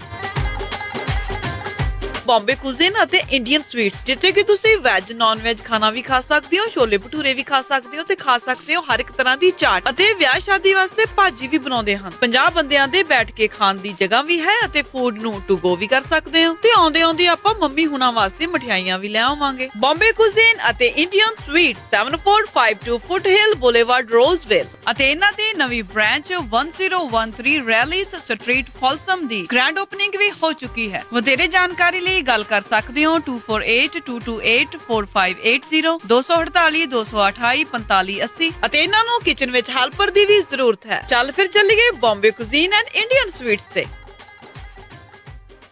ਗੁੱਡੀ ਦੇ ਵਿਆਹ ਦੀਆਂ ਤਿਆਰੀਆਂ ਸਾਰੀਆਂ ਹੋ ਗਈਆਂ ਨੇ, ਬਟ ਜਿਊਲਰੀ ਕਿੱਥੋਂ ਬਣਵਾਈਏ? ਕਿਉਂਕਿ ਕੌਣ ਇੰਨਾ ਭਰੋਸੇਮੰਦ ਜਿਊਲਰੀ ਸਟੋਰ ਹੈ ਜਿੱਥੇ ਅੱਖਾਂ ਬੰਦ ਕਰਕੇ ਵਿਸ਼ਵਾਸ ਕੀਤਾ ਜਾਵੇ। ਗਹਿਣੇ ਹੋਣ ਵੀ ਪਿਓਰ ਕੁਆਲਿਟੀ ਦੇ ਤੇ ਹੋਣ ਵੀ ਲੇਟੈਸਟ ਡਿਜ਼ਾਈਨ ਵਾਲੇ। ਤੂੰ ਫਿਕਰ ਨਾ ਕਰ, ਅਮਰੀਕਾ ਦਾ ਇੱਕੋ ਇੱਕ ਸਭ ਤੋਂ ਪਹਿਲਾ ਤੇ ਸਭ ਤੋਂ ਭਰੋਸੇਮੰਦ ਨਾਮ ਜੀਨਾ ਜੁਐਲਰਸ।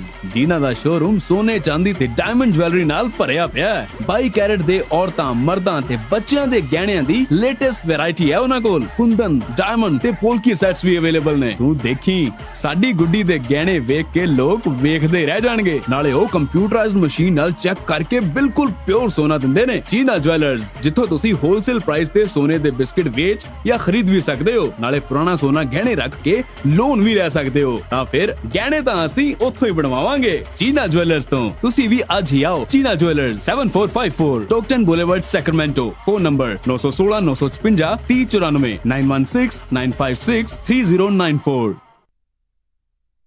ਤੁਸੀਂ ਸੁਣ ਰਹੇ ਹੋ Punjabi radio USA KOBO Yuba city 1450 AM, KIID Sacramento 1470 AM, KWRU Fresno 1300 AM, KLHC Bakersfield 1350 AM। Punjabi radio USA ਸੁਣ ਰਹੇ ਸਾਰੇ ਸਰੋਤਿਆਂ ਨੂੰ ਇੱਕ ਵਾਰ ਫੇਰ ਜੀ ਆਇਆਂ ਨੂੰ ਸਵਾਗਤ ਹੈ। ਸਰੋਤੇ ਪ੍ਰੋਗਰਾਮ ਚੱਲ ਰਿਹਾ ਜੀ ਖਬਰ ਤੇ ਨਜ਼ਰ। ਮਿੰਟੂ ਜੀ, ਜੀ ਆਇਆਂ ਨੂੰ ਸਵਾਗਤ ਹੈ ਜੀ। ਜੀ ਸ਼ੁਕਰੀਆ ਜੀ। ਤੇ ਸਰੋਤਿਓ, ਜੇ ਤੁਸੀਂ ਵੀ ਸਵਾਲ ਪੁੱਛਣਾ ਚਾਹੁੰਦੇ ਹੋ ਹੁਣ ਮਿੰਟੂ ਜੀ ਨੂੰ ਤਾਂ ਕਾਲ ਕਰ ਸਕਦੇ ਹੋ ਨੰਬਰ 408 272 5200 4082725200 ਤੇ ਆਪਣੇ ਨਾਲ ਜਿਹੜੇ ਸਰੋਤੇ ਇਸ ਟਾਈਮ ਜੁੜੇ ਹੋਏ ਆ ਆਪਾਂ ਉਹਨਾਂ ਨਾਲ ਵਾਰੀ ਸਿਰ ਗੱਲ ਕਰਦੇ ਹਾਂ। ਅਮਰਜੀਤ ਸਿੰਘ ਜੀ, ਸਵਾਗਤ ਹੈ। ਸਤਿ ਸ਼੍ਰੀ ਅਕਾਲ। ਸਤਿ ਸ਼੍ਰੀ ਅਕਾਲ ਜੀ। ਮਿੰਟੂ ਜੀ ਸਤਿ ਸ਼੍ਰੀ ਅਕਾਲ। ਸਤਿ ਸ੍ਰੀ ਅਕਾਲ ਜੀ। ਵੀਰ ਜੀ, ਮੈਂ ਇੱਕ ਖਬਰ ਪੜ੍ਹੀ ਸੀ, ਉਹ ਮੈਨੂੰ ਪੂਰੀ ਉਹਦੀ ਡਿਟੇਲ ਜੇ ਦੱਸ ਸਕੋ। ਤੇ ਪਿੱਛੇ ਜੇ ਇੱਕ ਸਮਿਟ ਹੋ ਗਿਆ ਚਾਈਨਾ ਸਮੇਤ 40-42 ਕੰਟਰੀਆਂ ਨੇ ਉਹਦੇ ਵਿੱਚ ਭਾਗ ਲਿਆ ਪਰ ਇੰਡੀਆ ਤੇ ਅਮਰੀਕਾ ਨੇ ਭਾਗ ਨਹੀਂ ਲਿਆ। ਤੇ ਉਹ ਕੋਈ ਤੁਸੀਂ ਤਫਸੀਲ ਦੱਸੋਗੇ ਕੀ ਸੀ, ਕਿੱਥੇ ਹੋਇਆ ਤੇ ਕਾਹਦੇ ਬਾਰੇ ਸੀ ਉਹ ਪਲੀਜ਼? ਉਹ ਵਨ ਰੋਡ ਬੈਲਟ ਵਾਲਾ ਤਾਂ ਨਹੀਂ ਸੀ ਕਹਿ ਰਿਹਾ ਇਸ਼ੂ? ਉਹਦੇ 'ਚ ਹੀ ਇੰਡੀਆ ਬਾਈਕਾਟ ਕਰਦਾ ਉਹਨਾਂ ਦਾ। ਵੈਸੇ ਤੇ ਅੰਦਰ ਖਾਤੇ ਤੇ ਜਿਹੜੀ ਬੈਕਡੋਰ ਡਿਪਲੋਮੇਸੀ ਉਹ ਤੇ ਇਹਨਾਂ ਦੀ ਚੱਲੀ ਜਾਂਦੀ ਆ ਅੰਦਰ ਖਾਤੇ। ਮਸੂਦ ਅਜ਼ਹਰ ਵਾਲੀ ਖੇਡ ਜਿਹੜੀ ਉਹ ਰਲ ਮਿਲ ਕੇ ਖੇਡੀ, ਇਹਨਾਂ ਦਾ ਬਹੁਤ ਵੱਡਾ ਬਿਊਰੋਕਰੇਟ ਹੈ ਜਿਹੜਾ ਉਹ ਚੰਦ ਦਿਨ ਪਹਿਲਾਂ ਦੌਰੇ ਤੇ ਗਿਆ ਸੀ ਚਾਈਨਾ 'ਚ। ਉਸ ਤੋਂ ਬਾਅਦ ਸਾਰੀ ਖੇਡ ਸੈੱਟ ਹੋ ਗਈ। ਅਮਰੀਕਾ ਵੀ ਵਿੱਚ ਸੀਗਾ ਇਨਵੋਲਵ ਸੀ ਉਸ ਖੇਡ 'ਚ। ਤਾਂ ਉਸ ਤੋਂ ਬਾਅਦ ਇੱਕ ਰੌਲਾ ਇਹ ਸੀਗਾ ਕਿ ਵਨ ਰੋਡ ਵਨ ਬੈਲਟ ਵਾਲਾ ਜਿਹੜਾ ਹੈਗਾ ਉਹਦੇ 'ਚ ਇਹਨਾਂ ਨੇ ਇੰਡੀਆ ਨੇ ਡਿਕਲੇਅਰ ਕੀਤਾ ਸੀਗਾ ਕਿ ਅਸੀਂ ਫਿਰ ਸ਼ਾਮਲ ਨਹੀਂ ਹੋਵਾਂਗੇ। 2017 'ਚ ਵੀ ਨਹੀਂ ਸਕਿਆ। ਜੀ ਜੀ, ਤੇ ਅਗਲੇ ਕਾਲਰ ਉਹਨਾਂ ਦੇ ਨਾਲ ਗੱਲ ਕਰਦੇ ਜੀ, ਆਪਣੇ ਨਾਲ ਜੁੜੇ ਨੇ ਕਮਲਦੀਪ ਜੀ। ਸਤਿ ਸ਼੍ਰੀ ਅਕਾਲ ਜੀ, ਸਵਾਗਤ ਹੈ। ਸਤਿ ਸ਼੍ਰੀ ਅਕਾਲ ਜੀ, ਮੈਂਟੂ ਵੀਰੇ ਸਤਿ ਸ਼੍ਰੀ ਅਕਾਲ ਜੀ। ਸਤਿ ਸ਼੍ਰੀ ਅਕਾਲ ਜੀ। ਹਾਂਜੀ, ਮੇਰਾ ਸਵਾਲ ਆ, ਇਹਨਾਂ ਰਾਤ ਦੀ ਖਬਰ ਚੱਲੀ ਸੀ ਸਾਡੇ ਇੱਥੇ ਕੱਲ ਵੀ ਬਰਨਾਲਾ ਜ਼ਿਲ੍ਹੇ ਦੇ 30-35 ਪਿੰਡਾਂ ਦੇ ਵਿੱਚ ਅੱਗ ਲੱਗੇਗੀ ਆ ਤੇ ਕਾਫੀ ਨੁਕਸਾਨ ਹੋਇਆ। ਤੁਹਾਡੇ ਕੋਲ ਉਹਦੇ ਬਾਰੇ ਅਪਡੇਟ ਹੈ? ਕਿੰਨਾ ਕੁ ਨੁਕਸਾਨ ਹੋਇਆ, ਕਿਤੇ ਕਾਬੂ ਪਾ ਲਿਆ ਜਾਂ ਨਹੀਂ ਹਜੇ? ਬਰਨਾਲੇ ਜ਼ਿਲ੍ਹੇ ਦੀ ਗੱਲ ਕਰਦੇ ਹੋ ਨਾ ਤੁਸੀਂ? ਜੀ ਹਾਂਜੀ, ਬਰਨਾਲੇ ਦੀ ਜੀ ਦੇ ਹਾਂਜੀ, ਭਗਵੰਤ ਮਾਨ ਸਾਹਿਬ ਲਾਈਵ ਵੀ ਹੋਏ ਸੀ ਕੱਲ ਤੇ ਉੱਥੋਂ ਸਾਨੂੰ ਹਾਂਜੀ ਉੱਥੇ ਕਾਫੀ ਨੁਕਸਾਨ ਹੋਇਆ ਵੀਰੇ। ਗੱਲ ਇਹ ਸੀ, ਹਾਂਜੀ ਕਾਫੀ ਨੁਕਸਾਨ ਹੋਇਆ ਉੱਥੇ ਦੱਸਦੇ ਆ। ਪਰ ਦੇਖੋ ਕਣਕ ਤੇ ਹੁਣ ਵੱਢੀ ਜਾ ਚੁੱਕੀ ਆ ਨਾ, ਜਿਹੜੀ ਰਹਿੰਦ ਖੂੰਹਦ। ਮੈਨੂੰ ਨੀ ਪਤਾ ਉਸ ਇਲਾਕੇ 'ਚ ਤੁਹਾਡੇ ਕੀ ਕਹਿੰਦੇ ਆ, ਸਾਡੇ ਤੇ ਇੱਧਰੋਂ ਟਾਂਗਰ ਵੀ ਕਹਿ ਦਿੰਦੇ ਆ, ਬਚੀ ਖੁਚੀ ਜਿਹੜੀ ਹੁੰਦੀ ਆ ਪਿੱਛੇ, ਜਿਹੜੀ ਪਰਾਲੀ ਟਾਈਪ ਜਿਹਨੂੰ ਆਪਾਂ ਕਹਿ ਦਿੰਦੇ ਕਚੜੇ ਜਿਹੜੇ ਹੁੰਦੇ ਕਣਕ ਦੇ, ਹੁਣ ਤੂੜੀ ਬਣਾਉਣ ਵਾਸਤੇ ਹੀ ਰਹਿ ਗਿਆ ਸਾਰਾ। ਵੱਢ ਕਹਿ ਦਿੰਦੇ ਜਿਹਨੂੰ ਆਪਾਂ, ਵੱਢ ਪਏ ਨੇ ਉਹਨਾਂ ਨੂੰ ਅੱਗ ਲੱਗੀ ਆ। ਪਰ ਨੁਕਸਾਨ ਉੱਥੇ ਕਾਫੀ ਆ। ਹੁਣ ਕਣਕ ਤੇ ਦੇਖੋ ਚੁੱਕੀ ਜਾ ਚੁੱਕੀ ਆ, ਪਰ ਜੇ ਮੰਨ ਲਓ ਕਿਸੇ ਨੇ ਤੂੜੀ ਬਣਾਉਣ ਵਾਸਤੇ ਰੱਖਿਆ, ਨਾੜ ਜਿਹਨੂੰ ਕਹਿੰਦੇ ਸਾਡੇ ਏਰੀਏ 'ਚ ਨਾੜ ਵੀ ਕਹਿ ਦਿੰਦੇ ਆ, ਟਾਂਗਰ ਵੀ ਕਹਿ ਦਿੰਦੇ, ਤਾਂ ਉਹ ਜਿਹੜਾ ਨਾੜ ਆ ਹੁਣ ਜੇ ਕਿਸੇ ਦਾ ਉਹ ਸੜ ਗਿਆ ਤੇ ਲਾ ਲਓ ਕਿਸੇ ਨੇ ਡਾਕਟਰਾਂ ਦੀਆਂ ਤੂੜੀ ਬਣਾਉਣੀ ਹੈ ਤੇ ਫਿਰ ਉਹਨੂੰ ਮੁੱਲ ਦੀ ਤੂੜੀ ਬਣਾਉਣੀ ਪਊਗੀ ਜਾਂ ਲੈਣੀ ਪਊਗੀ। ਉਹ ਵੀ ਉਹਦਾ ਆਰਥਿਕ ਨੁਕਸਾਨ ਹੈ। ਜੇ ਕਿਸੇ ਦੇ ਘਰ ਨੂੰ ਅੱਗ ਪੈ ਗਈ ਜਾਂ ਕਿਸੇ ਦੇ ਸੰਦ ਨੂੰ ਪੈ ਗਈ, ਉਹ ਵੀ ਨੁਕਸਾਨ ਆ। ਕਿੰਨਾ ਨੁਕਸਾਨ ਹੋਇਆ ਮੈਨੂੰ ਐਗਜ਼ੈਕਟ ਤੇ ਪਤਾ ਨਹੀਂ, ਪਰ ਦੱਸਦੇ ਕਿ ਤਕਰੀਬਨ ਕੁਝ ਦਰਜਨ ਤੋਂ ਵੱਧ ਪਿੰਡਾਂ ਦੇ ਵਿੱਚ ਅੱਗ ਫੈਲੀ ਆ। ਭਗਵੰਤ ਮਾਨ ਨੇ ਉਸ ਅੱਗ ਨੂੰ ਬੁਝਾਉਣ ਵਾਸਤੇ ਕੰਮ ਵੀ ਕੀਤਾ। ਖੈਰ ਚੰਗੀ ਗੱਲ ਆ, ਆਪਣੀ ਜ਼ਿੰਮੇਵਾਰੀ ਸਮਝੀ। ਪਰ ਉੱਥੇ ਚੱਕਰੇ ਪੈ ਗਿਆ ਕਿ ਉਸ ਟਾਈਮ ਹਨੇਰੀ ਚੱਲੀ ਸੀ, ਨਾਲ ਹਨੇਰੀ ਸੀਗੀ। ਜਦੋਂ ਤੁਹਾਨੂੰ ਪਤਾ ਤੇਜ਼ ਹਵਾ ਹੁੰਦੀ ਆ, ਫਿਰ ਅੱਗ ਜਿਹੜੀ ਆ ਉਹ ਬੜਾ ਭਿਆਨਕ ਰੂਪ ਅਖਤਿਆਰ ਕਰ ਲੈਂਦੀ ਆ। ਇਸ ਕਰਕੇ ਨੁਕਸਾਨ ਉੱਥੇ ਕੁਝ ਜ਼ਿਆਦਾ ਹੋਇਆ। ਉਹਦਾ ਹਾਲਤ ਸਾਡੇ ਦੇਸ਼ ਦੀ ਇਹ ਆ ਹੁਣ ਆਡੀਓ ਰਿਕਾਰਡਿੰਗ ਮੈਂ ਇੱਕ ਸੁਣੀ ਜਾਂਦਾ ਹੈਗਾ, ਫਾਇਰ ਬ੍ਰਿਗੇਡ ਵਾਲਿਆਂ ਨੂੰ ਮੁੰਡਿਆਂ ਨੇ ਫੋਨ ਕੀਤਾ ਕਿ ਨਾੜ ਸੜੀ ਜਾਂਦਾ, ਅਸੀਂ ਠੇਕੇ ਤੇ ਵਾਹਨ ਲਿਆ ਯਾਰ, ਉੱਜੜ ਜਾਵਾਂਗੇ। ਤੇ ਉਹ ਕਹਿੰਦੇ ਕਿ ਸਾਡੀ ਗਰੰਟੀ ਕਣਕ ਨੂੰ ਅੱਗ ਬੁਝਾਉਣ ਦੀ ਆ, ਜੇ ਤੁਸੀਂ ਨਾੜ ਨੂੰ ਅੱਗ ਲੱਗੀ ਆ ਤੇ ਅਸੀਂ ਤੇ ਖਰਚਾ ਪਾਣੀ ਲੈ ਕੇ ਆਵਾਂਗੇ, ਪਹਿਲਾਂ ਖਰਚਾ ਪਾਣੀ ਦਿਓ ਫਿਰ ਆਉਂਦੇ ਆ। ਕਮਾਲ ਦੀ ਗੱਲ ਇਹ ਕਿ ਖਰਚਾ ਪਾਣੀ ਮੰਗ ਰਹੇ ਅੱਗੋਂ। ਉਹ ਕਹਿੰਦੇ ਕਿ ਜਦੋਂ ਸਾਡਾ ਪਿੰਡ ਸਾਰਾ ਸੜ ਗਿਆ ਉਦੋਂ ਆਓਗੇ। ਆਹ ਹਾਲ ਬਣਿਆ ਪਿਆ। ਤਾਂ ਕੁੱਲ ਮਿਲਾ ਕੇ ਦੇਖੋ ਇਹ ਹਰੇਕ ਵਰੇ ਇਸ ਤਰ੍ਹਾਂ ਦੀਆਂ ਘਟਨਾਵਾਂ ਵਾਪਰਦੀਆਂ, ਪਰ ਇਹਨਾਂ ਨੂੰ ਰੋਕਣ ਵਾਸਤੇ ਜਿੰਨਾ ਵੱਡੇ ਪੱਧਰ ਤੇ ਖਰਚ ਹੋਣਾ ਚਾਹੀਦਾ, ਜਿੰਨੀ ਸਟੀਕ ਯੋਜਨਾ ਕੋਈ ਉਲੀਕਣੀ ਚਾਹੀਦੀ, ਉਹ ਐਸਾ ਕੰਮ ਹੁੰਦਾ ਨਹੀਂ ਇੱਥੇ। ਜੀ ਜੀ, ਅਗਲੇ ਕਾਲਰ ਨੇ ਆਪਣੇ ਨਾਲ ਮਨਜੀਤ ਸਿੰਘ ਜੀ। ਸਤਿ ਸ਼੍ਰੀ ਅਕਾਲ ਜੀ, ਸਵਾਗਤ ਹੈ। ਸਤਿ ਸ਼੍ਰੀ ਅਕਾਲ ਜੀ, ਵਾਹਿਗੁਰੂ ਖਾਲਸਾ ਵਾਹਿਗੁਰੂ ਫਤਿਹ। ਮੈਂ 2-3 ਸਵਾਲ ਨੇ ਮੇਰੇ, ਤੇ ਤੁਸੀਂ ਮੇਰੀ ਕਾਲ ਨਾ ਕੱਟਿਆ ਜੇ ਪਲੀਜ਼, ਮੈਂ ਜਵਾਬ ਲੈਣਾ। ਹਾਂਜੀ, ਨੰਬਰ 1 ਬੇਨਤੀ ਜੀ ਕਿ ਪੰਜਾਬ ਦੇ ਵਿੱਚ ਕੋਈ ਐਸਾ ਵੀ ਮੀਡੀਆ ਹੈਗਾ ਜਿਹਨੂੰ ਪੰਜਾਬ ਦੀ ਜਨਤਾ ਪਸੰਦ ਕਰਦੀ ਹੈ? ਕਿਉਂਕਿ ਅਕਾਲੀ ਵੀ ਇੱਕ ਡਿਫਾਲਟਰ ਨੇ, ਕਾਂਗਰਸ ਵੀ ਡਿਫਾਲਟਰ ਨੇ, ਬੀਜੇਪੀ ਡਿਫਾਲਟਰ ਨੇ। ਮੈਨੂੰ ਅੱਜ ਤੱਕ ਕੋਈ ਇੱਕ ਬੰਦਾ ਨਜ਼ਰ ਨਹੀਂ ਆਇਆ ਜਿਹੜਾ ਪੰਜਾਬ ਦੇ ਬਾਰੇ ਸੋਚੇ। ਜਿਹਦੇ ਅੱਜ ਤੱਕ ਪ੍ਰਾਈਮ ਮਿਨਿਸਟਰ ਰਹੇ ਨੇ ਜਵਾਹਰ ਲਾਲ ਨਹਿਰੂ ਤੋਂ ਲੈ ਕੇ, ਕਿਸੇ ਨੇ ਸਿਵਾਏ ਕੈਰੋ ਨੇ ਕਿਸੇ ਨੇ ਪੰਜਾਬ ਦਾ ਭਲਾ ਨਹੀਂ ਕੀਤਾ। ਕੈਰੋ ਭਾਵੇਂ ਕਾਂਗਰਸੀ ਸੀ, ਪਰ ਉਹ ਪੰਜਾਬ ਦੇ ਹੱਕ ਵਿੱਚ ਸੀ, ਉਹ ਸਿੱਖਾਂ ਦੇ ਹੱਕ ਵਿੱਚ ਸੀ ਤੇ ਖਿਲਾਫ ਵੀ ਸੀ। ਮਾਸਟਰ ਨੂੰ ਕਹਿੰਦਾ ਸੀ ਮਾਸਟਰ ਚੁੱਪ ਕਰ। ਸਵਾਲ ਅਗਲਾ ਪੁੱਛੋ ਜੀ, ਅਗਲਾ ਜਲਦੀ ਬਾਕੀਆਂ ਨੇ ਹੋਰ ਵੀ ਇੰਤਜ਼ਾਰ ਕਰਦੇ। ਕਿ ਜਿਹੜਾ ਇਹਦਾ ਪੰਜਾਬ ਦੀ ਇਸ ਵਕਤ ਵਜ਼ਾਰਤ ਹੈ ਉਹ ਕਿਹੜੇ ਪਾਸੇ ਨੂੰ ਮੂੰਹ ਕਰ ਰਹੀ ਹੈ? ਕਿਉਂਕਿ ਜਿਹੜੇ ਪੰਜਾਬ ਦੇ ਵਿੱਚ ਹਾਲਾਤ ਸੁਧਾਰ ਰਹੇ ਤੁਸੀਂ ਰੋਜ਼, ਉਸ ਹਿਸਾਬ ਨਾਲ ਮੈਨੂੰ ਨਹੀਂ ਲੱਗਦਾ ਕਿ ਬਦਮਾਸ਼ੀ ਨਾਲ ਭਾਵੇਂ ਅਕਾਲੀ ਜਿੱਤ ਜਾਣ, ਜੋ ਬਦਮਾਸ਼ੀ ਖਿਲਾ ਰਹੇ ਨੇ। ਤੇ ਜੋ ਮੋਦੀ ਕਰ ਰਿਹਾ ਉਹ ਸਿਮਰਤ ਗਰੇਵਾਲ ਦੀ ਵਜ੍ਹਾ ਕਰਕੇ, ਜਿਸਦਾ ਮੈਂ ਨਹੀਂ ਸਮਝਦਾ ਕਿ ਕੀ ਹੋਏਗਾ ਕੀ ਨਹੀਂ ਹੋਏਗਾ। ਅਜੇ ਤੱਕ ਕੋਈ ਹਿਸਾਬ ਕਿਤਾਬ ਨਹੀਂ ਨਿਕਲਿਆ। ਤੀਜੀ ਗੱਲ ਇਹ ਹੈ ਕਿ ਜਿਹੜਾ ਪੰਜਾਬ ਦੇ ਸਕੂਲਾਂ ਦਾ ਤੁਸੀਂ ਅੱਜ ਦੱਸੀ ਹੈ ਖਬਰ, ਬਹੁਤ ਅੱਛੀ ਖਬਰ ਹੈ। ਇਹਦੀ ਪਿੱਛੇ ਕੌਣ ਹੈ ਇਸ ਅੱਛੀ ਖਬਰ ਦੇ ਵਿੱਚ? ਧੰਨਵਾਦ ਜੀ। ਨਹੀਂ ਦੇਖੋ, ਇਹਦੇ ਵਿੱਚ ਇੱਕ ਹੁਣ ਜੇ ਆਪਾਂ ਕੋਈ ਕ੍ਰਿਕਟ ਟੀਮ ਨੇ ਵਰਲਡ ਕੱਪ ਜਿੱਤਿਆ ਤੇ ਆਪਾਂ ਇਹ ਕਹਿ ਦਈਏ ਕਿ ਨਹੀਂ ਯਾਰ ਫਲਾਣੇ ਕਰਕੇ ਜਿੱਤਿਆ ਗਿਆ, ਇੱਕ ਕਰਕੇ ਇੱਕ ਦਾ ਨਹੀਂ ਹੁੰਦਾ। ਉਹਦੇ ਚ ਯੋਗਦਾਨ ਤੇ ਉਹਨਾਂ ਦਾ ਵੀ ਹੁੰਦਾ, ਜਿਹੜੇ ਬਾਹਰ ਬੈਠੇ ਹੁੰਦੇ ਮਤਾ, ਜਿਹੜੇ ਰਣਨੀਤੀ ਬਣਾਉਂਦੇ ਉਹਨਾਂ ਦਾ ਵੀ ਯੋਗਦਾਨ ਹੁੰਦਾ ਕਿਤੇ ਨਾ ਕਿਤੇ, ਜਿਹੜੀ ਵਿਨਰ ਟੀਮ ਹੁੰਦੀ ਹੈ। ਸੋ ਜਿਨ੍ਹਾਂ ਨੇ ਪਲੈਨਿੰਗ ਕੀਤੀ ਹੈ, ਜਿੱਦਾਂ ਕ੍ਰਿਸ਼ਨ ਕੁਮਾਰ ਇੱਥੇ IS ਹੈ ਜਿਹੜਾ ਸਕੱਤਰ ਆ, ਉਹਨੇ ਬਹੁਤ ਮਿਹਨਤ ਕੀਤੀ। ਹਾਲਾਂਕਿ ਉਹਦੀ ਆਲੋਚਨਾ ਵੀ ਹੁੰਦੀ ਆ, ਕੁਛ ਪ੍ਰੋਗਰਾਮ ਉਹਦੇ ਇਸ ਤਰ੍ਹਾਂ ਦੇ ਜਿਹੜੇ ਅਧਿਆਪਕਾਂ ਦੇ ਫਿੱਟ ਨਹੀਂ ਬਹਿੰਦੇ, ਤਾਂ ਅਧਿਆਪਕਾਂ ਨੇ ਵੀ ਅੱਗੋਂ ਜਿਨ੍ਹਾਂ ਨੇ ਹੁਣ ਦੇਖੋ ਕਿਸੇ ਨੇ ਸਟ੍ਰੈਟਜੀ ਬਣਾ ਲਈ ਹੈ, ਪਰ ਜਿਹਨੇ ਇੰਪਲੀਮੈਂਟ ਕਰਨੀ ਆ ਉਹਦੀ ਵੀ ਤੇ ਆਪਣੀ ਇੱਕ ਜ਼ਿੰਮੇਵਾਰੀ ਆ। ਸੋ ਉਹਨੇ ਆਪਣੀ ਜਗ੍ਹਾ ਤੇ ਆਪਣੀ ਜ਼ਿੰਮੇਵਾਰੀ ਨਿਭਾਈ ਹੈ, ਤਾਂ ਸਭ ਕੁਝ ਠੀਕ ਹੋਇਆ। ਫਿਰ ਬੱਚੇ ਨੇ ਮਿਹਨਤ ਕੀਤੀ ਆ, ਉਹਦੀ ਆਪਣੀ ਸ਼ਾਬਾਸ਼ੀ ਹੈ। ਸੋ ਇਹ ਟੀਮ ਵਰਕ ਹੈ। ਤਾਂ ਜੇ ਚੰਗਾ ਕਰਦੇ ਤਾਂ ਮੇਰੇ ਖਿਆਲ ਦੇ ਨਾਲ, ਜਿੱਦਾਂ ਹੁਣ ਇਹਨਾਂ ਨੇ ਐਜੂਕੇਸ਼ਨ ਦੇ ਵਿੱਚ ਲਿਆ ਚੰਗਾ ਰਿਜ਼ਲਟ, ਹੈਲਥ ਦੇ ਵਿੱਚ ਵੀ ਲਿਆ ਜਾ ਸਕਦਾ। ਸਾਡੇ ਕੋਲ ਇਨਫਰਾਸਟਰਕਚਰ ਹੈਗਾ, ਜੇ ਥੋੜਾ ਜਿਹਾ ਕੰਮ ਕੀਤਾ ਜਾਵੇ ਪਬਲਿਕ ਹੈਲਥ ਜੋ ਵੀ ਸਾਡਾ ਸਿਸਟਮ ਹੈ ਉਹ ਵੀ ਸੁਧਾਰਿਆ ਜਾ ਸਕਦਾ। ਦੂਜੇ ਸਵਾਲ ਕੀ ਸੀਗੇ ਇਹਨਾਂ ਦੇ, ਮੈਨੂੰ ਸਮਝ ਨਹੀਂ ਪਿਆ।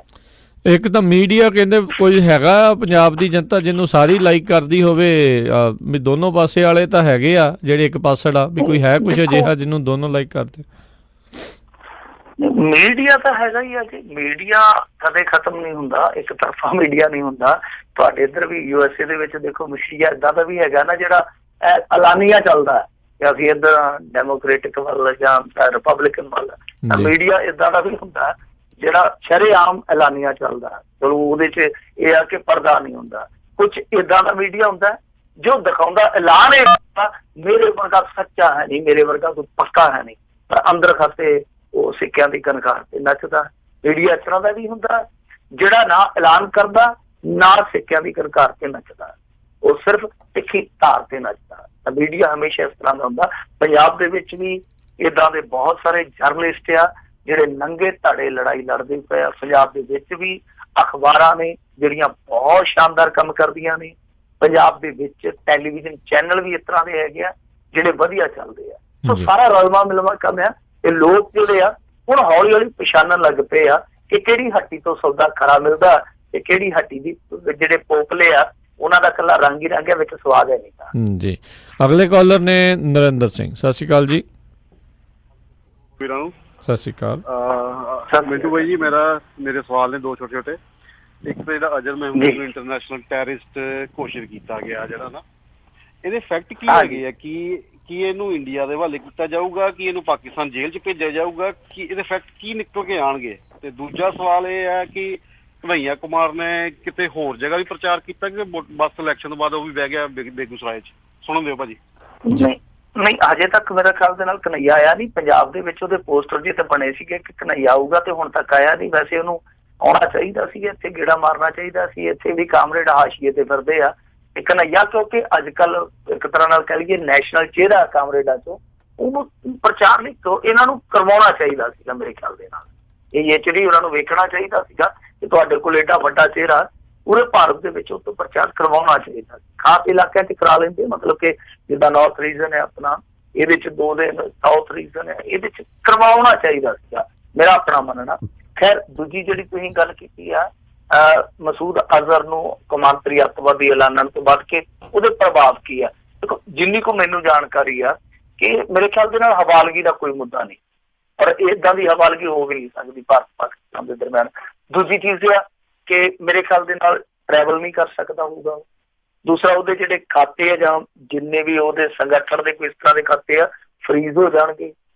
ਬਾਹਰ ਵਿਦੇਸ਼ਾਂ ਦੇ ਵਿੱਚ ਕੋਈ ਲੈਣ ਦੇਣ ਚੱਲਦਾ ਉਹਨਾਂ ਦੀ ਜਥੇਬੰਦੀ ਦਾ, ਉਹ ਬਲੌਕ ਹੋ ਜਾਊਗਾ। ਸੋ ਇਸ ਤਰ੍ਹਾਂ ਦੀਆਂ ਪਾਬੰਦੀਆਂ ਜਿਹੜੀਆਂ ਉਹ ਆਇਦ ਹੋ ਜਾਣਗੀਆਂ। ਔਰ ਵੈਸੇ ਵੀ ਪਾਕਿਸਤਾਨ ਨੇ ਅੰਡਰਗਰਾਊਂਡ ਕਰ ਦਿੱਤਾ ਉਹਨੂੰ, ਨਾ ਮਸੂਦ ਅਜ਼ਹਰ ਦੀ ਦਾ, ਉਸ ਤੋਂ ਬਾਅਦ ਨਾ ਹਾਫਿਜ਼ ਸਈਦ ਦਾ। ਤੇ ਜਿਹੜੇ ਬੰਦੇ ਦੀਦੇ ਨਹੀਂ ਹੈ ਉਹਨਾਂ ਨੂੰ ਗ੍ਰਿਫਤਾਰ ਕੀ ਕਰਨਗੇ, ਉਹਨਾਂ ਦੀ ਹਵਾਲਗੀ ਕੀ ਹੋਊ? ਇਸ ਟਾਈਮ ਉਹ ਅੰਡਰਗਰਾਊਂਡ ਹੀ ਆ। ਹਾਂ ਇਹਦੇ ਵਿੱਚ ਇਹ ਹੁੰਦਾ ਕਿ ਕੂਟਨੀਤਿਕ ਜਿੱਤ ਹਾਰ ਜਿਹੜੀ ਆ ਉਹ ਮਾਇਨੇ ਰੱਖਦੀ ਹੈ, ਕਿਉਂਕਿ ਇਹਨਾਂ ਦਾ ਜ਼ੋਰ ਲੱਗਿਆ ਹੋਇਆ ਸੀ। ਜਿਵੇਂ ਹਾਫਿਜ਼ ਸਈਦ ਵੀ ਕੌਮਾਂਤਰੀ ਅੱਤਵਾਦੀ ਆ, ਮੈਂ ਤੁਹਾਡੀ ਜਾਣਕਾਰੀ ਲਈ ਦੱਸ ਦੇਵਾਂ, ਹੋਇਆ ਤਾਂ ਉਹਦਾ ਵੀ ਕੁਛ ਨਹੀਂ, ਖੁੱਲਾ ਹੀ ਪ੍ਰਚਾਰ ਕਰੀ ਜਾਂਦਾ। ਤਾਂ ਇਹ ਇੱਕ ਕੂਟਨੀਤਿਕ ਫੈਸਲਾ ਸੀਗਾ ਕਿ ਹਾਂ ਭਾਈ ਅਸੀਂ ਇਹ ਕੁਛ ਕਰਵਾਉਣਾ ਜਿੱਦਿਆ। ਤਾਂ ਉਹ ਕੂਟਨੀਤਿਕ ਜਿੱਤ ਹਾਰ ਜਿਹੜੀ ਉਹ ਕਈ ਵਾਰ ਮਾਨੇ ਰੱਖਦੀ ਆ। ਹਾਂ, ਅੱਗੇ ਜੋ ਫਰਕ ਪਊਗਾ ਉਹ ਮੇਰੇ ਖਿਆਲ ਦੇ ਨਾਲ ਉਹੀ ਫਰਕ ਪੈਣਾ ਜੋ ਆਫਿਸ ਸਾਈਡ ਵਾਲੇ ਮਾਮਲੇ 'ਚ ਆਪਾਂ ਦੇਖ ਚੁੱਕੇ ਹਾਂ। ਜੀ ਜੀ। ਅਗਲੇ ਕਾਲਰ ਨੇ ਸਤਨਾਮ ਸਿੰਘ ਜੀ, ਸਤਿ ਸ਼੍ਰੀ ਅਕਾਲ ਜੀ। ਹਾਂਜੀ, ਦੋਨਾਂ ਵੀਰਾਂ ਨੂੰ ਪਿਆਰ ਭਰੀ ਸਤਿ ਸ਼੍ਰੀ ਅਕਾਲ ਜੀ। ਸਤਿ ਸ਼੍ਰੀ ਅਕਾਲ ਜੀ। ਸਤਿ ਸ੍ਰੀ ਅਕਾਲ। ਮਿੰਟੂ ਜੀ, ਥੋੜੇ ਹਫ਼ਤੇ ਪਹਿਲਾਂ ਤੁਸੀਂ ਇੱਕ ਖਬਰ ਦਿੱਤੀ ਸੀ ਆਪਣੇ ਸਮਾਜ ਵਿੱਚ ਸੋ ਕਾਲਡ ਸਵਰਨ ਜਾਤੀਆਂ ਜਾਂ ਉੱਚ ਜਾਤੀਆਂ ਉਹਨਾਂ ਦੀ, ਜਿਨ੍ਹਾਂ ਨੇ ਇੱਕ ਦਲਿਤ ਮੁੰਡੇ ਨੇ ਉਹਨਾਂ ਸਾਹਮਣੇ ਬਹਿ ਕੇ ਉਹਨਾਂ ਰੋਟੀ ਖਾਧੀ, ਉਹਨਾਂ ਰੋਟੀ ਕੁੱਦੂ ਕਰ ਦਿੱਤੀ ਤੇ ਉਹਨਾਂ ਨੇ ਕੁੱਟ-ਕੁੱਟ ਕੇ ਮਾਰਤਾ। ਉਹਨਾਂ ਤੇ ਕੋਈ ਐਕਸ਼ਨ ਆਇਆ? ਕੋਈ ਉਹਨਾਂ ਨੂੰ ਹੱਥ ਕਿਸੇ ਨੇ ਪਾਇਆ ਕਿ ਨਹੀਂ ਪਾਇਆ? ਇਹ ਦੱਸੋ। ਕੱਟਿਓ ਨਾ ਵੀਰ ਜੀ।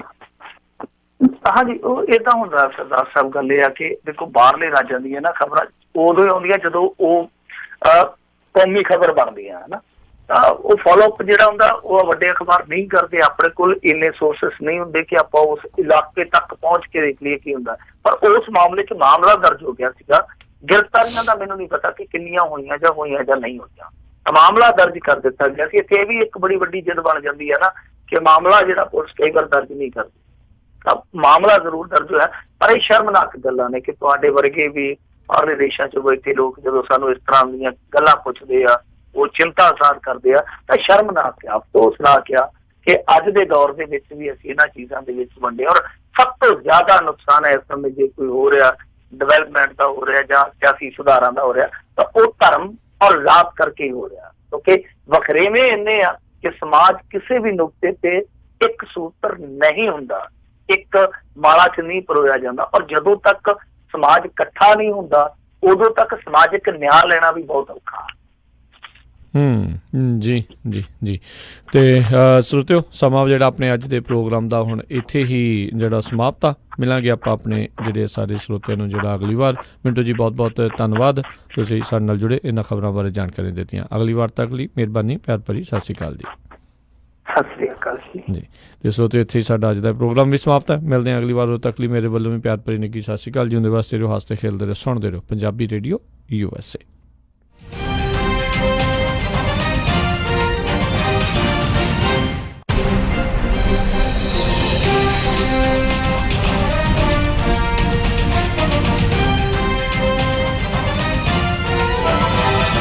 ਕੈਲੀਫੋਰਨੀਆ ਦੀਆਂ ਹਵਾਵਾਂ 'ਚ ਉੱਡ ਕੇ ਪੂਰੀ ਦੁਨੀਆ ਦੇ ਵਿੱਚ ਪੰਜਾਬੀ ਖਿਲਾਰਦਾ ਇੱਕੋ radio station Punjabi radio USA।